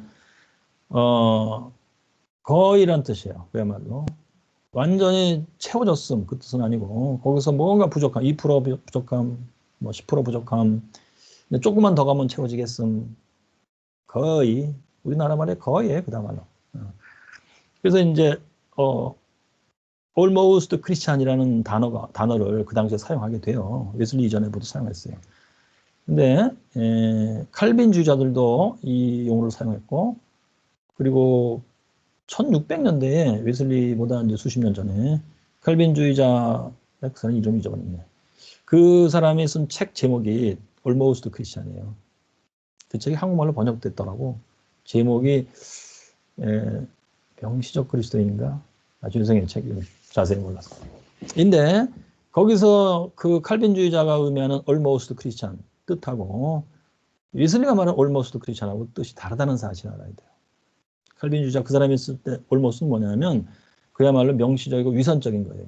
즉 택자 불택자 사상을 가지고 쓴 건데 너희들이 택자라고 하면서 신앙생활을 그렇게 사실 겉으로만 그럴싸하게 하고 속은 썩었는데 그것은 위선적인 것이고 명시적이다. 너희는 그리스도인이 아니다 사실은. 이런 지적이에요 사실. 위선적으로 신앙생활 하면 안 된다 이 뜻이야. 근데 웨슬리가 말하는 almost는 그야말로 글자 그대로 거의예요. 거의 갔는데 아직 진짜 진정한 크리스천은 아니야. 칭의를 받고 예수 믿고 제사 안 받고 거듭나는 크리스천은 아닌 거야 아직. 거의야. 그러니까 여기서 갈리낌이 생기는 거야. 채워서 칭의를 받고 제대로 그리스도인이 되든지 아니면 채우지 못하고 그 상태대로 해서 지옥으로 가든지 이런 개념이 되는 거예요. 그래서 거의 그리스도인을 묘사할 때 웨슬리는 여기에 이제 세 가지 요소가 들어있다고 봐. 첫째, 이방인의 도덕성. 그건 이제 사회생활하는 일반 사람들이 갖고 있는 도덕성이에요. 훌륭한 거예요. 읽어보면 아시지만. 인간끼리 지켜야 될 윤리도덕을 철저히 잘 지키는 상태예요. 그 다음에 둘째가 경건의 외양이에요. 경건의 외양은 뭐냐면 실제 속까지 경건한 사람, 그건 경건의 능력이라고 불러. 징의 중생 받은 사람이 경건의 능력이 있는 거야. 그 사람은 속에도 경건하고 경건의 외양도 있는 거예요. 속이 경건하면 그 열매로 결과물로 겉으로도 나타나. 겉으로 나타나는 게 뭐냐면 은혜의 수단을 사용하는 거예요. 철저히. 경건과 경건의 열매가 다 있어. 그게 제대로 되는 거야. 그건 칭의 은혜를 받은 사람이야 비로소 된다고 보는 거예요. 근데 거의 그리스도는 그게 아니니까 칭의 은혜가 아니죠. 그런데 이제 이 사람 열심히 하는 거야 그래도. 그랬을 때 경건의 외양만 갖고 있어요. 은혜의 수단을 겉으로는 잘 사용해요. 그 두 번째 특징이 그거예요. 경건의 외양. 셋째는 이 경건의 외양 이렇게 열심히 하는 이유가 뭐냐면 이 사람 속에 있는 진실성이에요. sincerity. 진실성의 뜻은 뭐냐? 하나님의 뜻대로 나는 살기 원합니다. 하나님이 기뻐하시는 대로 나는 살기 원합니다. 하는 진실한 마음이에요. 이 세 가지가 있는 사람이에요. 근데 진실성이 있다고 해도 그 사람은 경건의 능력이 없어요. 믿음, 소망, 사랑이 없어요. 그냥 사람으로서 착실한 사람이에요. 그냥 원죄 상태 인간인데 착실한 사람이에요. 뭔가 그 정도로 될 수 있던 게 뭐야? 이유가 하나님의 은혜가 없으면 안 돼. 즉 회개의 은혜 속에 있기 때문에 그래요, 이 사람이. 즉 언제 교회를 다녔던 교회를 다니는 사람이고 그래도 배운 대로 해보려고 애를 쓴다는 뜻이에요. 웨슬리가 볼 때 그 당시에 영국 국교회가 바로 그러한 상태였다라고 여기서 묘사해 주는 겁니다. 영국 국교회 사람들이 들을 때는 진짜 오만한 설교였고 기분 나쁜 설교였고 그래요. 근데 웨슬리로서는 성경을 알았고 이제 성경대로 체험한 사람으로서는 진짜 간절한 설교였고 아주 진지한 설득이었습니다. 구원이 뭔지 제대로 좀 알아라. 읽어보겠습니다. 자, 그래서 밑에 그 정도 쭉까지 거의 almost까지 가는 사람들이 사실 많다. 기독교가 세상에 시작된 이래로 AD 30년 사도행전 어느 시대에나 어느 민족에게나 그리스도인이 거의 되도록 설득되는 사람들이 많이 있어왔다. 조금만 더 가면 될 걸 갖다가 못 미쳤어. 그래서 안타깝게도 예수 믿노라 하는 인생을 살면서도 지옥 가는 인생들이 많다. 그 얘기야. 그러나 단지 그 정도밖에 미치지 못하는 것은 하나님 앞에서는 아무 소용이 없는 것이다. 그러므로 다음에 내 말을 귀 길어 띄워라. 이거예요. 첫째, 거의 그리스도인이라 하는 말에는 어떤 내용이 들어있는지 제가 설명한 세 가지가 들어있다. 이 얘기해요. 그다음 둘째, 온전한 그리스도인이라 이것은 all together 크리스찬이에요. 영어로 온전한 all together. all together는 뭐냐? 있어야 될 걸 다 갖추었다는 뜻이에요. all together. 있어야 될 것을 다 갖춘 상태. 진정한 의미의 그리스도인이에요. 완전한 그리스도인이 아니에요. 즉 다른 말로 칭은혜를 받고 예수 믿고 죄사함하고 거듭난 기독교인이에요. 그래서 그 속에 특징 믿음, 소망, 사랑이 들어있는 사람이에요. all together 크리스찬. 자, 그러면 1번. 거의 그리스도인이라 하는 것에는 첫째로 기독교 바깥에서 말하는 정직성이 들어있다. hidden honesty. 이게 이제 소위 말하는 일반 사회, 뭐 기독교든 비기독교이든 일반 사회 사람들이 지켜야 된다는 도덕과 윤리입니다. 자, 포함입니다. 이 점에 대해서 의문을 제기하는 사람은 아마 하나도 없을 거다. 왜냐? 여기서 의미하는 기독교 바깥에서 말하는 정직성이라는 것은 비기독교 철학자들의 저술에나 볼 수 있는 그런 정직성이 아니라 보통 기독교 바깥의 사람들이 상호간에 상대방에게 기대하며 또한 그들 가운데 많은 사람들이 실제로 행하는 바에 그런 정직성을 의미한다. 그래서 정상적인 인간이라면, 양심 있는 인간이라면 어떤 사회든지 이 정도의 도덕성, 윤리성은 진짜 참 타고나는 사람들이 타고나는 것처럼 있다. 그 얘기. 가로 열고 살짝. 선의 은혜를 하나님이 주시기 때문에 가능한 일이라는 얘기예요. 선의 은혜는 뭐야? 핵심적으로 양심을 발생시키는 건데 하나님이 그거에 근거해서 이런 도덕성, 윤리성을 사람들이 스스로 만들어서 지키고자 애쓰는 바가 있다는 얘기입니다. 그러니까 이것은 기독교인들에게는 당연히 있고 또한 뭐 사회생활 할 때 뭐 이걸 어기거나 그러진 않아요. 진정한 기독교인도. 그렇다고 이걸 기준 삼아서 여기에 맞춰서 사는 건 아니에요. 이거보다 훨씬 높은 하나님의 기준에 맞춰 살죠. 하나님을 사랑, 이웃을 사랑 그걸 갖고. 자, 근데 기독교 바깥의 사람들은 이걸 기준으로 삼고 살아요. 그래도. 오케이, 그 점이 달라. 자, 이 정직성의 규칙에 따라 이렇게 교육받음. 불공평하지 말 것. 강도든지 절도든지 이웃의 물건에 손대지 말 것. 가난한 자들 압제하지 말 것. 착취하지 말 것. 상거래에 있어서 가난한 자나 부유한 자나 간에 속이거나 지나치게 값을 받지 말 것. 누구에게서는 그 권리를 뺏지 말 것. 가능하다면 누구에게든지 빚을 지지 말 것. 오케이. 해서는 안 되는 일들을 열거했어요. 그 다음에 다시 말해서 이 정직성은 기독교 바깥의 보통 사람들도 어느 정도로는 진리와 공의를 존중했다는 것을 의미한다. 오케이. 여기서 눈썰 믿는 사람은 이게 성경에 나오는 말인데 어디 나오죠? 미가서 6장 8절이에요.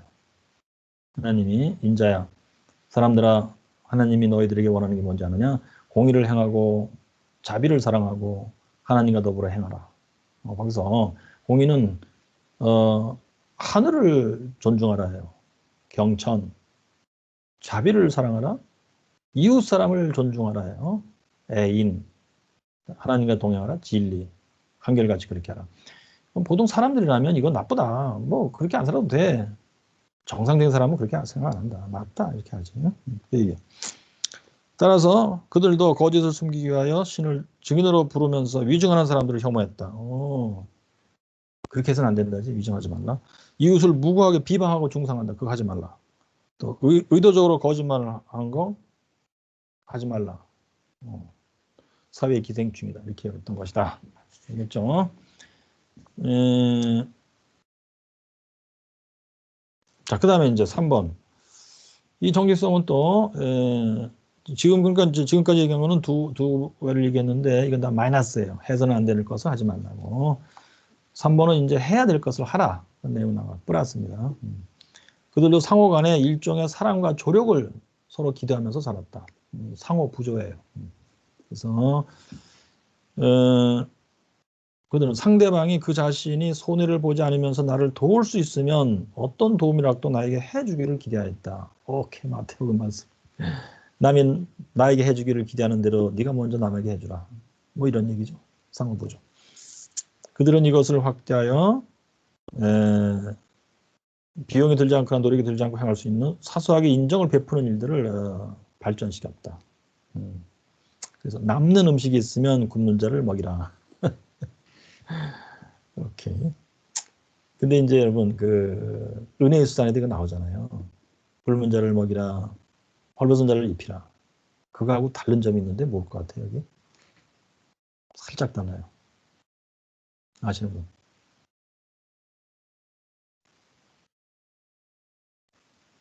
여기 이방인의 정직성에서는 남는 음식, 남는 옷으로 하라는 얘기예요.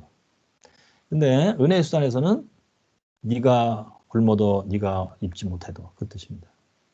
그게 달라요. 그 이웃사랑 다른 점이에요. 이것은 상호부조의 사랑이에요. 일단 남는 음식이 있으면 먹이라, 남는 옷이 있으면 헐벗은 자를 입히라. 일반적으로 내게 필요하지 않은 물건을 필요로 하는 사람들에게 주는 일로 발전시켰던 것이다. 이 정도예요. 그러니까 이제 이게 그 아까 미가서 6장 8절도 나왔지만 선행 은혜를 하나님이 주시는데 그것을 잘만 따라가도 이 정도는 할 수 있다는 얘기예요.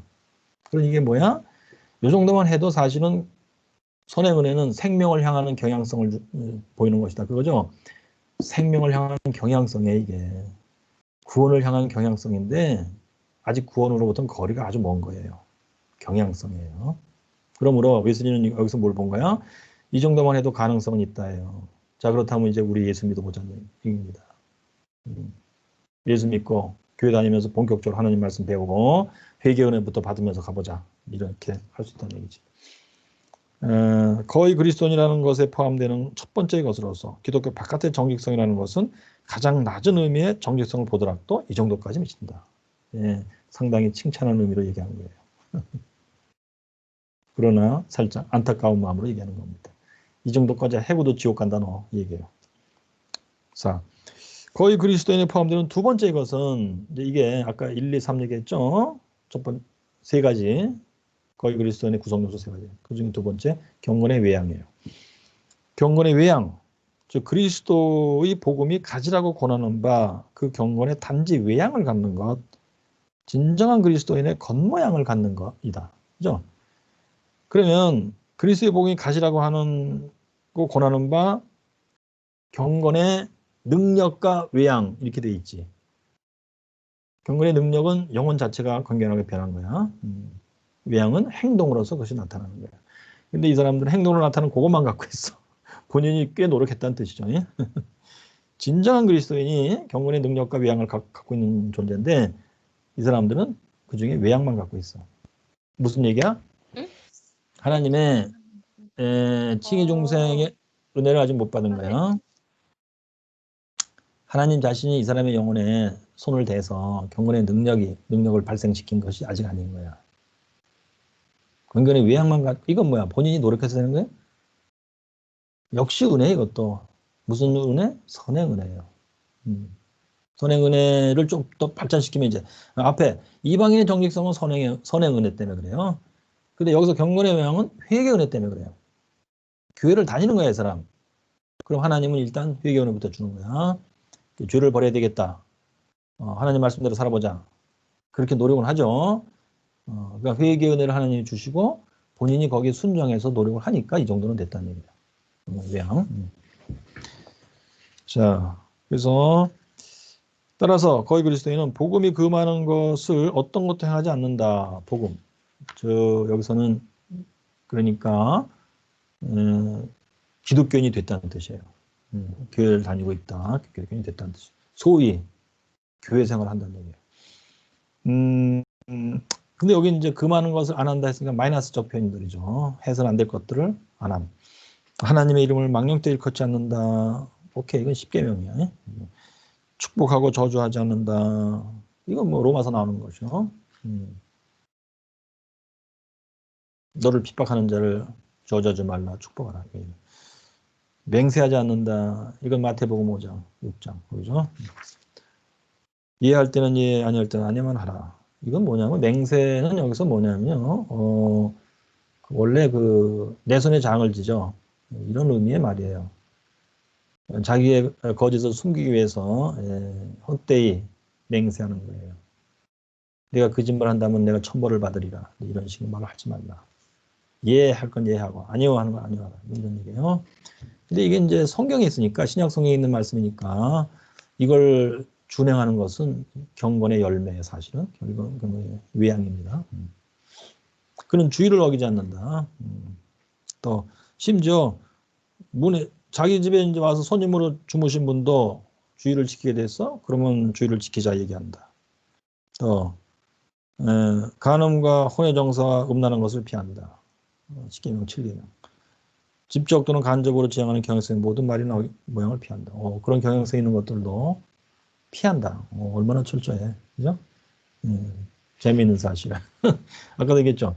웨슬리가 회심 전에 거의 그리스도인이었다고 자백해요. 웨슬리가 이 모양으로 살았다는 얘기입니다. 사실. 자백하는 것부터 먼저 읽어봅시다. 왜냐하면 247페이지. 247페이지 13번. 이 자리에 있는 많은 사람들이 증언할 수 있는 바와 같이. 지금 옥스퍼드 지금 교회에서 설교를 듣고 있는 회중들이에요. 옥스퍼드 구성원들이에요. 다. 웨슬리가 어떤 존재인지 다 알고 있죠. 홀리 클럽을 했던 사람이. 나는 수년 동안 이 정도에까지 위에서 묘사한 거의 그리스도인 여기 그리스도인의 정도에까지 도달하였던 사람이다. 그런다 거의 그리스도인이 없다 나는. 그 얘기하는 거예요. 자, 다시 242. 또한 모든 쓸데없는 말을 피한다. 여기 이제 외적 행동의 말도. 그래서 남을 욕하는 거, 험담하는 거, 소문을 여기저기 퍼뜨리는 거, 독소를 입에 담는 거, 실없는 농담과 익사를 하는 거, 다 피한다. 이거는 이제 나도 여기서 많이 걸리는 것 같아. 근데 다시 이게 일반 사회에서 재밌으라고 하죠. 근데 웨슬리는 성경에 맞지 않는다야. 이것이. 그래서 성령을 근심케 하는 말을 하지 않는다. 뭐 그런 의미인가 봐 이게. 좋아. 5번 술 취하지 아니한다. 성경대로야. 주연을 베풀고 흥청거리지 않는다. 탐식하지 않는다. 가능한 모든 다툼과 언쟁을 피한다. 모든 사람과 평화롭게 살고자 한다. 복수하지 않는다. 실수, 인간적 한계에서 오는 결함에 대하여 불평하지 않는다. 욕을 하지 않는다. 그러니까 이제 옆에 사람이 인간적 한계 때문에 뭐 일을 저질렀다. 진짜 막 좋지 않은 결과가 왔다. 그럴 때 불평하고 험담하고 그러지 않는다. 왜? 그건 인간의 한계성이기 때문에. 너락도 피할 수 없었을 거야. 뭐 이런 얘기. 큰 소리로 야단치지 않는다. 조소하지 않는다. 의도적으로 악을 행하거나 해롭게 하거나 마음을 아프게 하지 않는다. 등등. 그래서 결국 남이 너에게 행하는 것을 네가 원치 않는 그 모든 것을 너도 그에게 행치 말라. 성경에 있는 그대로 행동한다. 얘기. 자, 여기까지 마이너스예요. 그 다음에 6번 플러스예요.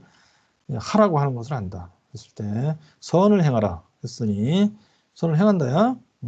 그래서 값싸고 손쉽게 인정을 베푸는 정도로만 하는 것이 아니라 여기 보세요. 진짜 뭐 간을 10개라도 빼줘 지금. 모든 수단을 다하여 남에게 도움을 줄 수 있도록 많은 사람의 유익을 위하여 애쓰고 수고를 아끼지 않는다. 그 일이 그 친구들을 위한 것이든 적들을 위한 것이든 악한 자를 위한 것이든 선한 사람을 위한 것이든 불구하고 그 손이 할 수 있는 대로 찾아서 어떤 일에도 힘생한다. 야, 이 정도면 소위 사회말로 부처님 가운데 토막이죠. 그런데 이것이 거의 그리스도인이란 말이에요. 여기서 칭은혜를 향해서 가면 살고 이 정도 하면 잘했다. 영국 국교에 가르친 대로 홀리 리빙으로 생각하면 구원받지 못하고 지옥으로 간다. 그 얘기예요. 자, 이게 그러니까 이게 웨슬리의 굉장히 독특한 개념인데 내가 볼 때 성경에 맞아요 이게. 예수님 말씀 바리새인들에 대한 책만 그거예요. 회칠한 무덤들이다 너희들은. 주의할 점. 회칠한 무덤은 위선자라는 뜻이에요. 근데 여기서 웨슬리가 말한 거의 그것은 위선자가 아니에요. 뭐 때문에 그럴까요? 아까 얘기할 때 거의 그리스도인 속에 들어있는 세 가지 얘기했죠. 그 세 번째가 진실성이에요. 이 사람은 진실로 하나님 뜻대로 살고자 하는 거예요. 그런데 칭의 은혜를 아직 못 받은 단계이기 때문에 성경 말씀 그대로 구원받은 사람은 아직 아닌 거예요. 여전히 회개 은혜 단계에 있는데 주의할 점. 나는 잘 가고 있어. 이 정도면 됐다. 그렇게 생각하면 너는 이제 지옥이다. 끝장이다. 그 얘기. 그래서 웨슬리의 회개 은혜를 이해할 때 아주 철저한 어떤 회개 은혜 이해해요. 아주 철저한 이해. 자, 그 밑에 그리고 이 일이든지 다른 일이든지 간에 게으르지 아니하며 선을 행할 기회가 있는 대로 모든 사람에게 그들의 영혼과 육신을 모두 위하여 모든 종류의 선을 하는 아주 완벽주의식으로 표현했습니다. 이 정도를 해야 사실 거의 그리스도인이다야. 이 정도 못하면 거의 그리스도인도 안 된다는 뜻입니다. 그 밑에 자 여기서는 이제 이웃의 몸을 위해서 해주는 일을 묘사했어요.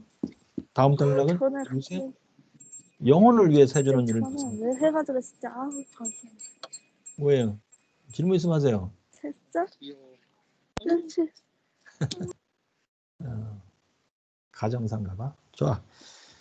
그는 자 이웃의 영혼을 위해서 근성이 악한 자들을 훈계하며 이건 뭐야? 이제 죄를 책망하는 거야.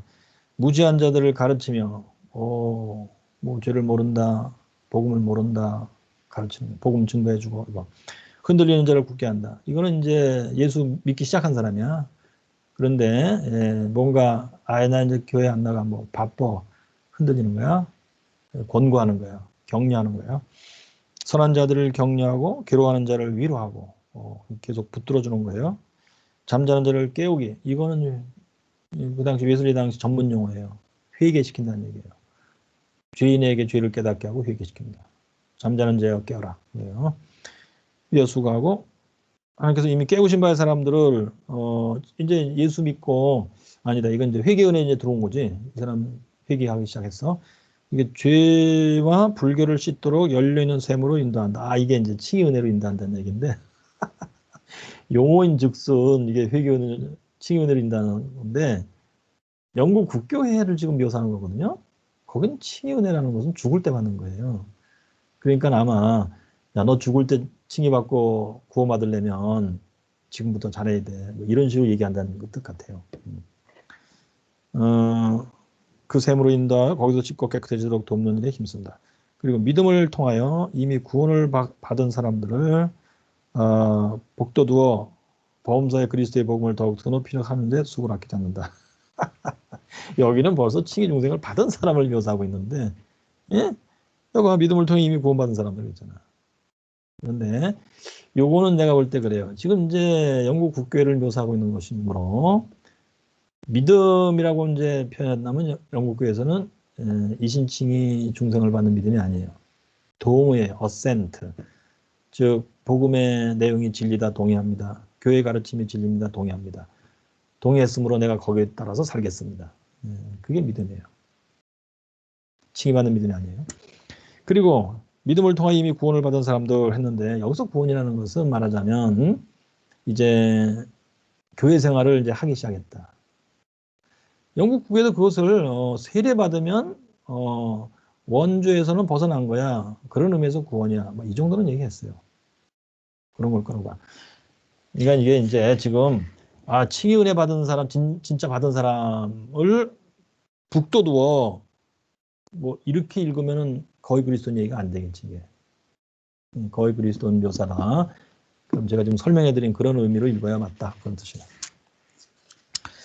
자, 그 다음에 7번. 경건의 외형을 가진 그는 또한 은혜의 수단을 활용한다. 오케이. 자, 이제 은혜의 수단을 철저히 잘 사용한다는 게 무슨 데 있어요.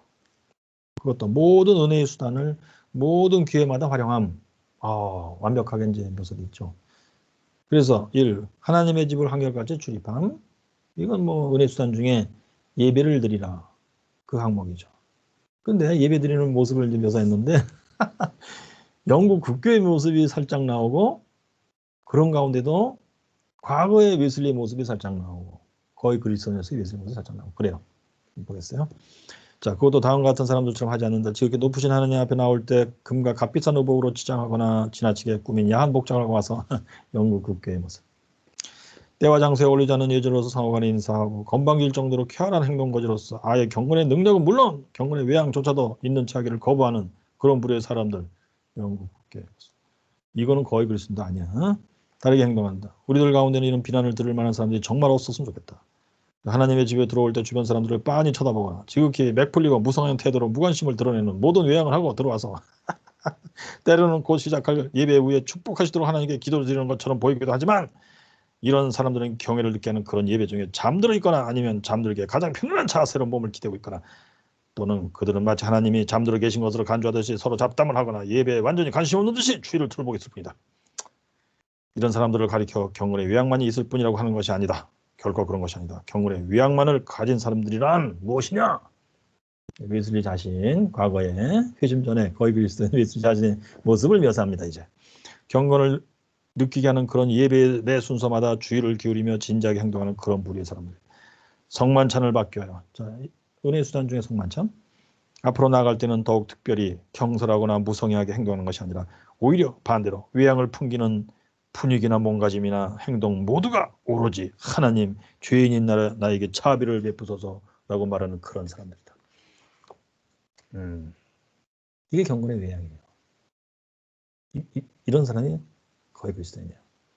자, 그래서 제가 이걸 왜 강조하냐면 지금은 나아졌나 어떠나 모르겠는데 아주 오랜 세월 동안 우리 감리교, 대한민국 감리교 내에서도 거의 그리스도인을 명시적 그리스도인, 위선적 그리스도인. 서울감시는 어떤 교수님이 번역한 웨슬리 설교집에 이 설교의 제목이 그렇게 번역되어 있어요. 명시적, 위선적 그리스도인 그렇게 번역되어 있다니까. 그리고 또 기독교 타임즈에 뭐 십수년 전 일입니다만 거의 그리스도인하고 이제 하면서 그 편집부에서 썼어. 그러면서 위선적인 그리스도인 살지 말자. 그런 사람들은 발 한 짝은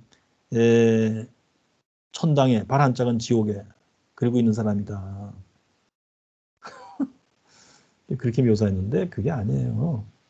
회심 전에 웨슬리를 상상하세요. 그게 거의 그리스도인이에요. 그렇게 겉으로만 그럴싸하게 하고 속으로는 흑심을 품고 있다. 그 얘기가 아니에요. 본인 자신은 진지하고 진실한 겁니다. 아주. 그리고 실제 외양도 이렇게 거의 완벽한 기독교인처럼 행동한다는 거예요. 8번. 이러한 경건의 외양에 다음의 것들을 포함시킬 수 있다. 가장의 주도에 가족 기도회를 한결같이 드리고 개인 기도 시간을 따라 정해놓고 기도하고 매일같이 행동거지를 성실하게 하고 이런 외적인 종교를 한결같이 실천하는 사람이 경건의 외양을 가진 사람이다. 자, 그러니까 지금 웨슬리가 이게 도대체 왜 어떻게 해서 이 정도가 되는 거야? 가능한 거야. 그리고도 왜 지옥 가는 거야? 응? 했을 때 무엇 때문에 그래? 무엇 때문에 그렇다 하고 생각할까요, 웨슬리는요? 그것이 뭘까요, 핵심적으로? 구원은 네가 하는 게 아니야. 구원은 하나님 자신이 하는 거다. 근데 하나님 자신이 너에게 아직 성경이 말한 대로 본격적인 구원의 역사를 행하시기 전이야. 즉 칭의의 은혜를 주시기 전이다. 그렇다면 네가 아무리 네 노력으로 그렇게 경건의 외양을 그렇게 철저히 할지라도 너는 구원받은 사람이 아니야. 그렇다면 내가 칭의의 은혜를 받은 사람이 어떻게 합니까? 했을 때 웨슬리의 회심 간증 기록이 그래서 나온 거예요. 하나님이 칭의 믿음을 주셔야 된다. 그리고 하나님이 성경에 얘기한 대로 그 칭의 은혜로 인하여 네 죄를 용서하시고 너를 자녀로 입양하시고 용납. 그때 성령의 증언이 있게 돼 있어. 네가 성령이 직접 나한테 증언하는 거야. 그때 네가 하나님이 진짜 날 사랑한다는 진정을 알고 그것 때문에 네가 진정으로 하나님을 사랑하기 시작하는 거야. 그게 중생이야. 그러면 성령이 너한테 또 증언한다. 너는 거듭난 하나님의 자녀다. 이렇게 증언합니다. 그걸 통해서 내가 안다. 칭의 은혜를 받은 사람인 줄 내가. 그렇게 해야 너는 구원받은 사람이야 이제. 그렇게 해야 너는 하나님을 사랑합니다. 그걸 가지고 성경의 명령대로 사랑의 율법이라는 거, 그리스도의 율법이라는 거, 마태복음 5장에 살인만 안 하면 되는 줄 아느냐? 형제를 미워해도 욕해도 너는 지옥이야. 하는 예수님의 그 말씀을 따라갈 수가 있는 거야. 네 속에 하나님을 사랑합니다. 그게 진정으로 있어야만. 그 얘기예요. 그러면 이 얘기를 한마디로 쫙 줄이면 뭐예요? 예수님은 무엇 때문에 너는 거의 그리스도인으로서 이렇게 철저히 근사하게 가고 있지만 지옥이야. 뭐가 빠졌기 때문에 예수님 뒤에 이제 믿음, 소망, 사랑이 빠져서 그렇다 이거야. 그럼 믿음, 소망, 사랑이 있는지 없는지 어떻게 합니까? 거의 그리스도인을 이렇게 철저히 간다고 쳐봐. 믿음, 소망, 사랑이 있는 걸로 착각해 본인이 사실. 그런데 웨슬리와 네가 거의 그리스도인지 올투게더 크리스천, 진정한 그리스도인지 뭘 보고 알아? 했을 때 바로 믿음, 소망, 사랑이 내게 진정으로 있나이다. 그걸 알 수 있게 하는 포인트가 뭐냐? 체험이에요. 그 체험의 하이라이트는 성령의 증언입니다. 성령의 증언을 통해 네가 체험을 했다면 너는 올투게더 크리스천이야 이제. 이 얘기. 자, 그래서 웨슬리는 체험을 강조한다는 얘기가 그것 때문에 그래요. 그러니까 웨슬리는 회심 전에 체험이 없었던 거예요. 바로 그런 의미의 체험이. 자, 체험이 없었기 때문에 신흥수능술에서 1, 2, 3에서 3번이 빠져 있었던 거예요. 그래서 이 사람은 신이 협동설적으로 사고하고 그렇게 노력을 했던 겁니다. 거의 그리스도인의 형태로. 거의 그리스도인은 신인 협동설입니다. 정확히. 그지? 여기 하잖아. 하나님이 그래도 은혜를 주셔서 이 정도 한다는 얘기야. 본인이 엄청 노력하잖아요. 그걸로 될 거라고 기대하고 있어요. 지금. 신인 협동이에요. 1, 2. 자, 그 다음에 이런 사람이 거의 그리스도인으로서 갖추고 있는 것이 한 가지 더 있는데 그것이 바로 진실성이다. 진세리티. 이게 세 번째 항목이에요. 이 진실성이란 뭐냐? 내가 의미하는 것은 위에 말한 그런 외적 행동이 흘러나오는 바에 종교의 진정한 내적 원리다. 진실성에서 하나님의 집정 역사 체험이 아니고 이 진실성에서 본인 자신의 노력에 이거야말로. 이것 때문에 경건의 외양이 나왔던 거예요. 하나님의 은혜를 받고 진실성을 내가 만들어. 그게 신의 협동이야. 그래가지고 거기서 이제 경건의 외양이라는 결과물을 생산해내는 거야. 자, 종교의 진정한 내적 원리다. Real inward principle of religion. 릴리전은 경건의 원리가 바로 진실성이다. 이 사람은. 만약 이것이 없다면, 속에 진실성이 없다면 기독교 바깥의 정직성이라는 것도 없을 것이다. 이 사람은 정직한 게 아닌 거예요. 겉으로는 그럴싸한데 속에 진실성이 없어? 그냥 위선인 거예요. 정직하지도 않아. 만약 이것이 없다면 어느 기독교 바깥의 에피쿠리안 신의 요구에조차 돌아가지 못한다. 그 가엾은자조차도 그가 정신이 가끔 멀쩡할 때는 이렇게 생각한다. 선한 사람들은 덕을 사랑하기 때문에 죄를 피하고 악한 사람들은 처벌이 무서워서 죄를 피한다. 여기 악한 자는 진실성이 없는 거예요. 자, 그러므로 만약 누가 처벌을 면하기 위해서만 악을 멀리한다면 너는 교수형을 당하지 않을 것이다. 라고 비기독교인 시인은 말하고 있다. 즉 너는 네 상을 받아라. 그나마 시험 줬다. 이런 식으로 악을 행치하는 사람은 선한 비기독교인이라고 부르는데 동의하지 않았다. 비기독교냐 이 사람은? 근데 선한 사람은 아니야. 선한 사람도 아니야. 그러므로 만약 어떤 사람이 이와 같은 동기에서 즉 처벌을 면하기 위하여 친구를 잃지 않기 위하여 자기 이익을 위해서 이익이나 명성을 잃지 않기 위하여 악행을 멀리할 뿐 아니라 많은 선행을 한다면 아니 그는 은혜의 모든 수단을 다 활용한다면 철저히 우리는 이런 사람을 거의 그리스도인이라고 불러서는 결코 안 된다. 만약 이런 사람이 그의 마음속에 보다 나은 어떤 원칙을 갖고 있지 않다면 진실성이라는 것이 없다면 그는 온전히 위선자에 지나지 않는다. 그렇지. 그러니까 거의 그리스도인을 위선적 그리스도인을 번역하면 안 된다야. 여기 보니까. 그지? 거의 그리스도인은 위선자가 아닌 거예요. 근데 어떻게 설교 이렇게 써 있는데도 이 설교의 제목을 명시적? 아니, 이름뿐으로가 명시야 뭐야? 명목적. 잠깐. 명시가 아니에요. 명목적. 이름만 명목적 위선적 그리스도인이라고 번역을 했어. 이 설교 제목을. 그 내가 지적 안 하게 생겼어요. 분노 안 하게 생겼냐고. 그래서 내가 이제 지적해. 그것 때문에 이제 그런 분위기 안에서 공개 토론도 하고 지상 토론도 하고 했어요. 지나고 나니까 나의 영광이에요. 너무도 참 감사하고 즐거운 경험이었습니다. 지상 토론할 때는 아주 죽을 뻔해서 진짜. 그분이 기독교 타임즈 신문에 그분이 3번, 내가 3번, 그분이 3번, 내가 3번. 각각 6번씩 총 그러니까 12회를 했구나. 일주일에 한 번씩 나오는 신문이니까 12면은 뭐야? 3, 7, 10. 2달? 2달 조금 더 했나 보다. 아무튼 뭐 내 기분은 한 학기 내내 하는 기분이었었어요. 자. 그 교수님과의 토론이 수업 자료실에 올라가 있어요. 그러니까 김홍기 교수와 이선희 교수의 지상 논쟁 이런 제목일 거야. 궁금하면 읽어보세요. 10번. 그러므로 진실성이라는 것은 거의 그리스도인이라는 말에 필연적으로 포함되는 것 중에 하나인데 이 경우의 진실성 뜻은 이렇다.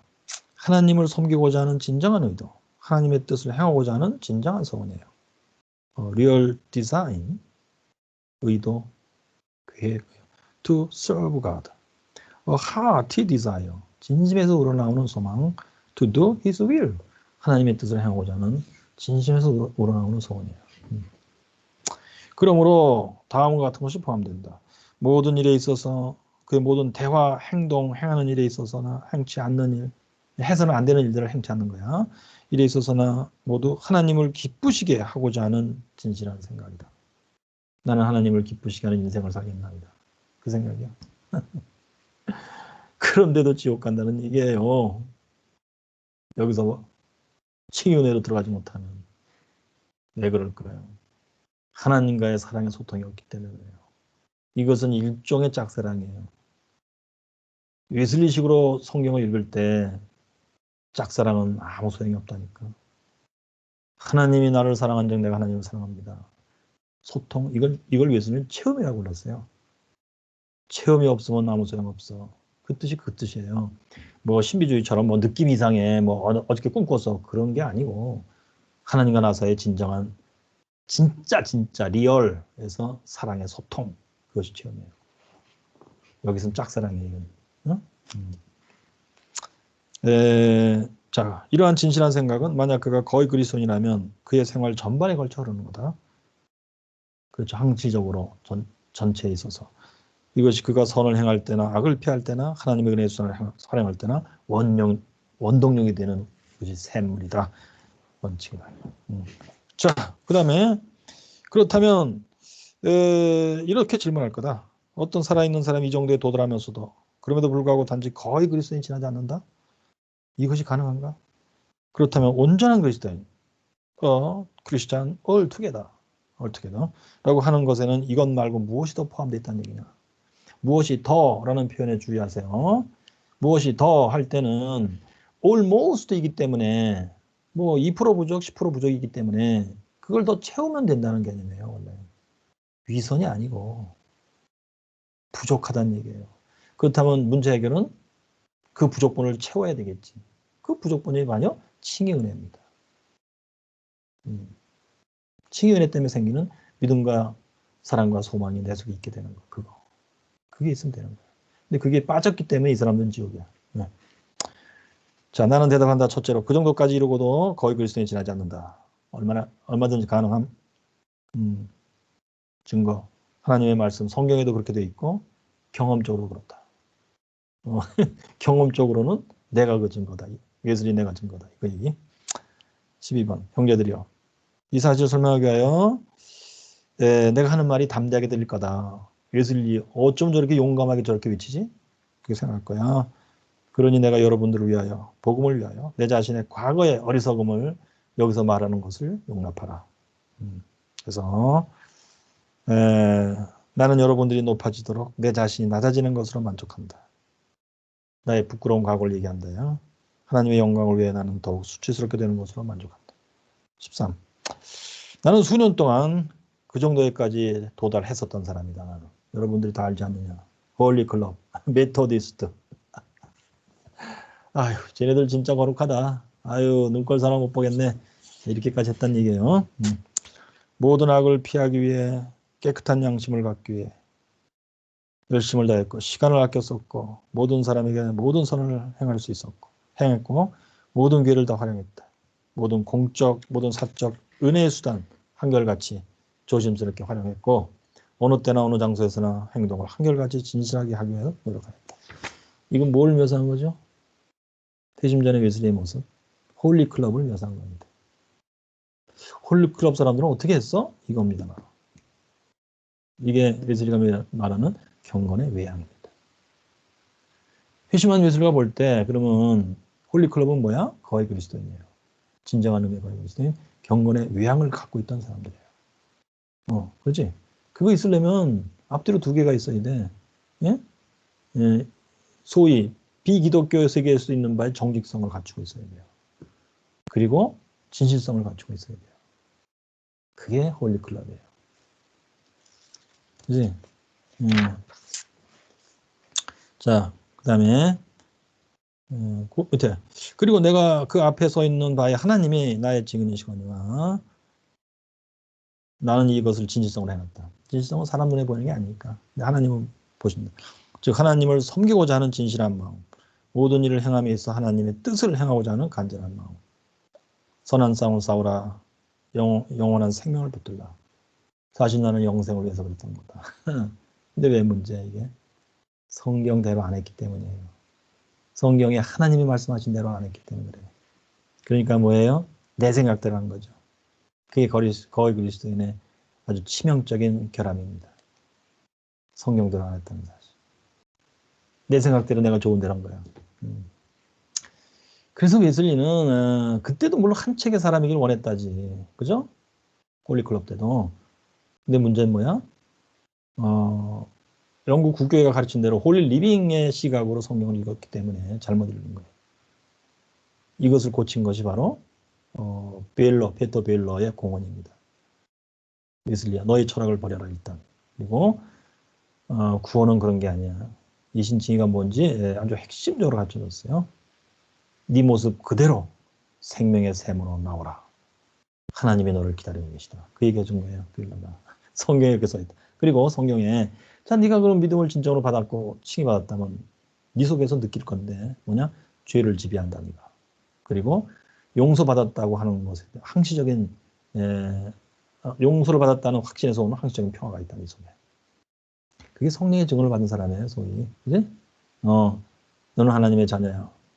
아하, 하나님이 나를 사랑하시는 건 내가 진정 알았고 하나님을 사랑합니다. 그래서 풍랑과 경랑이 잠들었다. 기분 좋은 고요가 있다. 예, 그지? 내 영혼이 그리스도의 품에 안겼다는 확신이다. 이것을 이제 또 베일러의 표현대로 한다면 constant peace from the sense of forgiveness. 용서받은 확신 sense에서부터는 constant peace. 항시적인 평화다. 그지? 이것이 발생하는 그 사연은 성령이 나에게 하나님의 자녀라고 증거하시는 거 내가 그것을 수신했기 때문에. 자, 그래서 영원한 생명을 붙들라고 나를 부르신 하나님을 기쁘시게 하려고 간절한 마음으로 그렇게 모든 일을 행했던 거야. 신의 협력이야. 하나님 내가 열심히 협력합니다지. 그게 제가 신의 협력을 반대한 이유가 이 거의 그리스도인을 읽고 시작한 거예요. 이렇게 열심히 했는데도 지옥 간댄다. 아하. 왜 그러냐. 하나님만이 만들 수 있다고 하는 믿음, 소망, 사랑이 빠져있기 때문에 그렇구나. 이런 엄청난 사실을 내가 발견하고 나도 아주 환장할 뻔했어요. 어떤 목사님 나랑 이제 박사 공부 내가 지도하는 박사과정. 이걸 같이 읽었죠. 일단 그 목사님 그래. 아유 교수님, 우리 교회 교인들이 이 정도만 해도 좋겠어요 나는. 사람 눈에는 그렇게 보인다니까. 하나님 눈에는 그게 아닌 거야. 예? 자, 그러면 조금만 더 읽겠어요. 우리가 끝날 때가 됐구나 벌써. 맞아. 여러분 혹시 질문 있으면 하세요. 여기까지. 질문.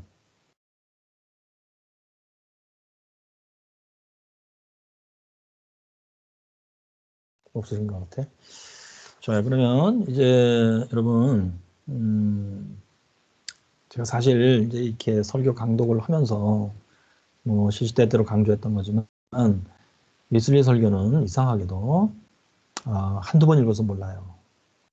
저는 일반 신학자들의 글을 읽을 때 뭐 한두 번 읽으면 끝나요 그냥. 그리고 세 번째 읽을 때는 뭐 더 이상 뭐 새로운 내용이 안 나와요. 근데 이상하게도 웨슬리 설교는 거의 이상한 일이야. 언뜻 보면 아주 쉬운 것 같이 보여요. 웨슬리 자신이 나는 내 설교를 플레인하게 썼다. 왜? 교육의 많고 적음을 다 막론하고 누구든지 읽어서 이해하기를 원했기 때문이다. 플레인해. 근데 그 논리적으로 깨끗해요. 근데 그 내용은 웨슬리 내용이 아니고 성경의 내용이에요. 성경이 하나님의 말씀의 그 내용을 여기다 쓴 거야. 하나님의 말씀의 특징이 그래. 읽으면 읽을수록 그때그때마다 하나님이 성령으로 깨닫게 하셔. 그래서 이게 이런 뜻이었구나. 이런 뜻이 있는 내가 몰랐네. 이렇게 점점점 알게 되는 거예요. 그래서 저는 웨슬리 설교를 참 수도 없이 읽었는데 수십 년 동안. 왜? 저는 강의 노트가 없어요. 왜 없냐? 저에게 약간의 ADHD 증상이 있어요. 유전입니다. 노트를 만들려고 해도 시작은 하는데 끝을 못 봐. 흐지부지 끝나. 그래서 내가 이제 포기해버리고 노트 없이 그냥 한 거야. 그러다 보니까 나는 웨슬리 강의를 하게 되면 다시 읽어야 돼 처음부터. 그래서 수도 없이 읽는 겁니다. 그것이 나에게는 참 덕이 됐어요. 자, 그래서 그렇습니다. 웨슬리 설교는 성경의 하나님 말씀을 그대로 갖다는 거예요, 사실은. 그리고 다행히도 웨슬리가 논리적으로 깨끗이 잘 썼어요. 그래서 여러 번 읽을수록 더욱 선명하게 깨끗이 이해가 되고 하나님 말씀이 깨달아지는데 그거는 진짜 이성의 노력으로 되는 게 아니더라고. 성령의 역사야. 하나님 말씀은 무조건 성령의 역사가 있어야 깨달아져요. 성령의 빛을 비추신 있어요. 그것이 있게 됩니다. 거듭해서 읽을 때에 성령의 조명이 있더라고. 나의 정성을 보시는 것 같아. 하나님 알게 해주세요.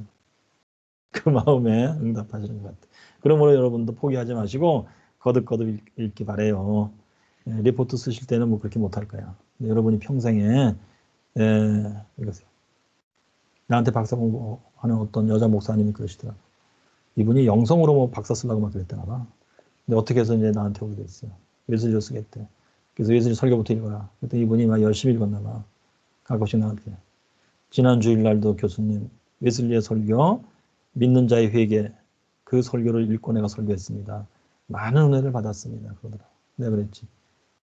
거듭 반복해서 읽으세요. 성령의 역사와 하나님의 위로가 있을 겁니다. 여기까지입니다. 자, 출석을 남기시고 오늘 여기까지 하겠습니다. 감사합니다. 수고하셨습니다. 감사합니다, 교수님. 네, 감사합니다.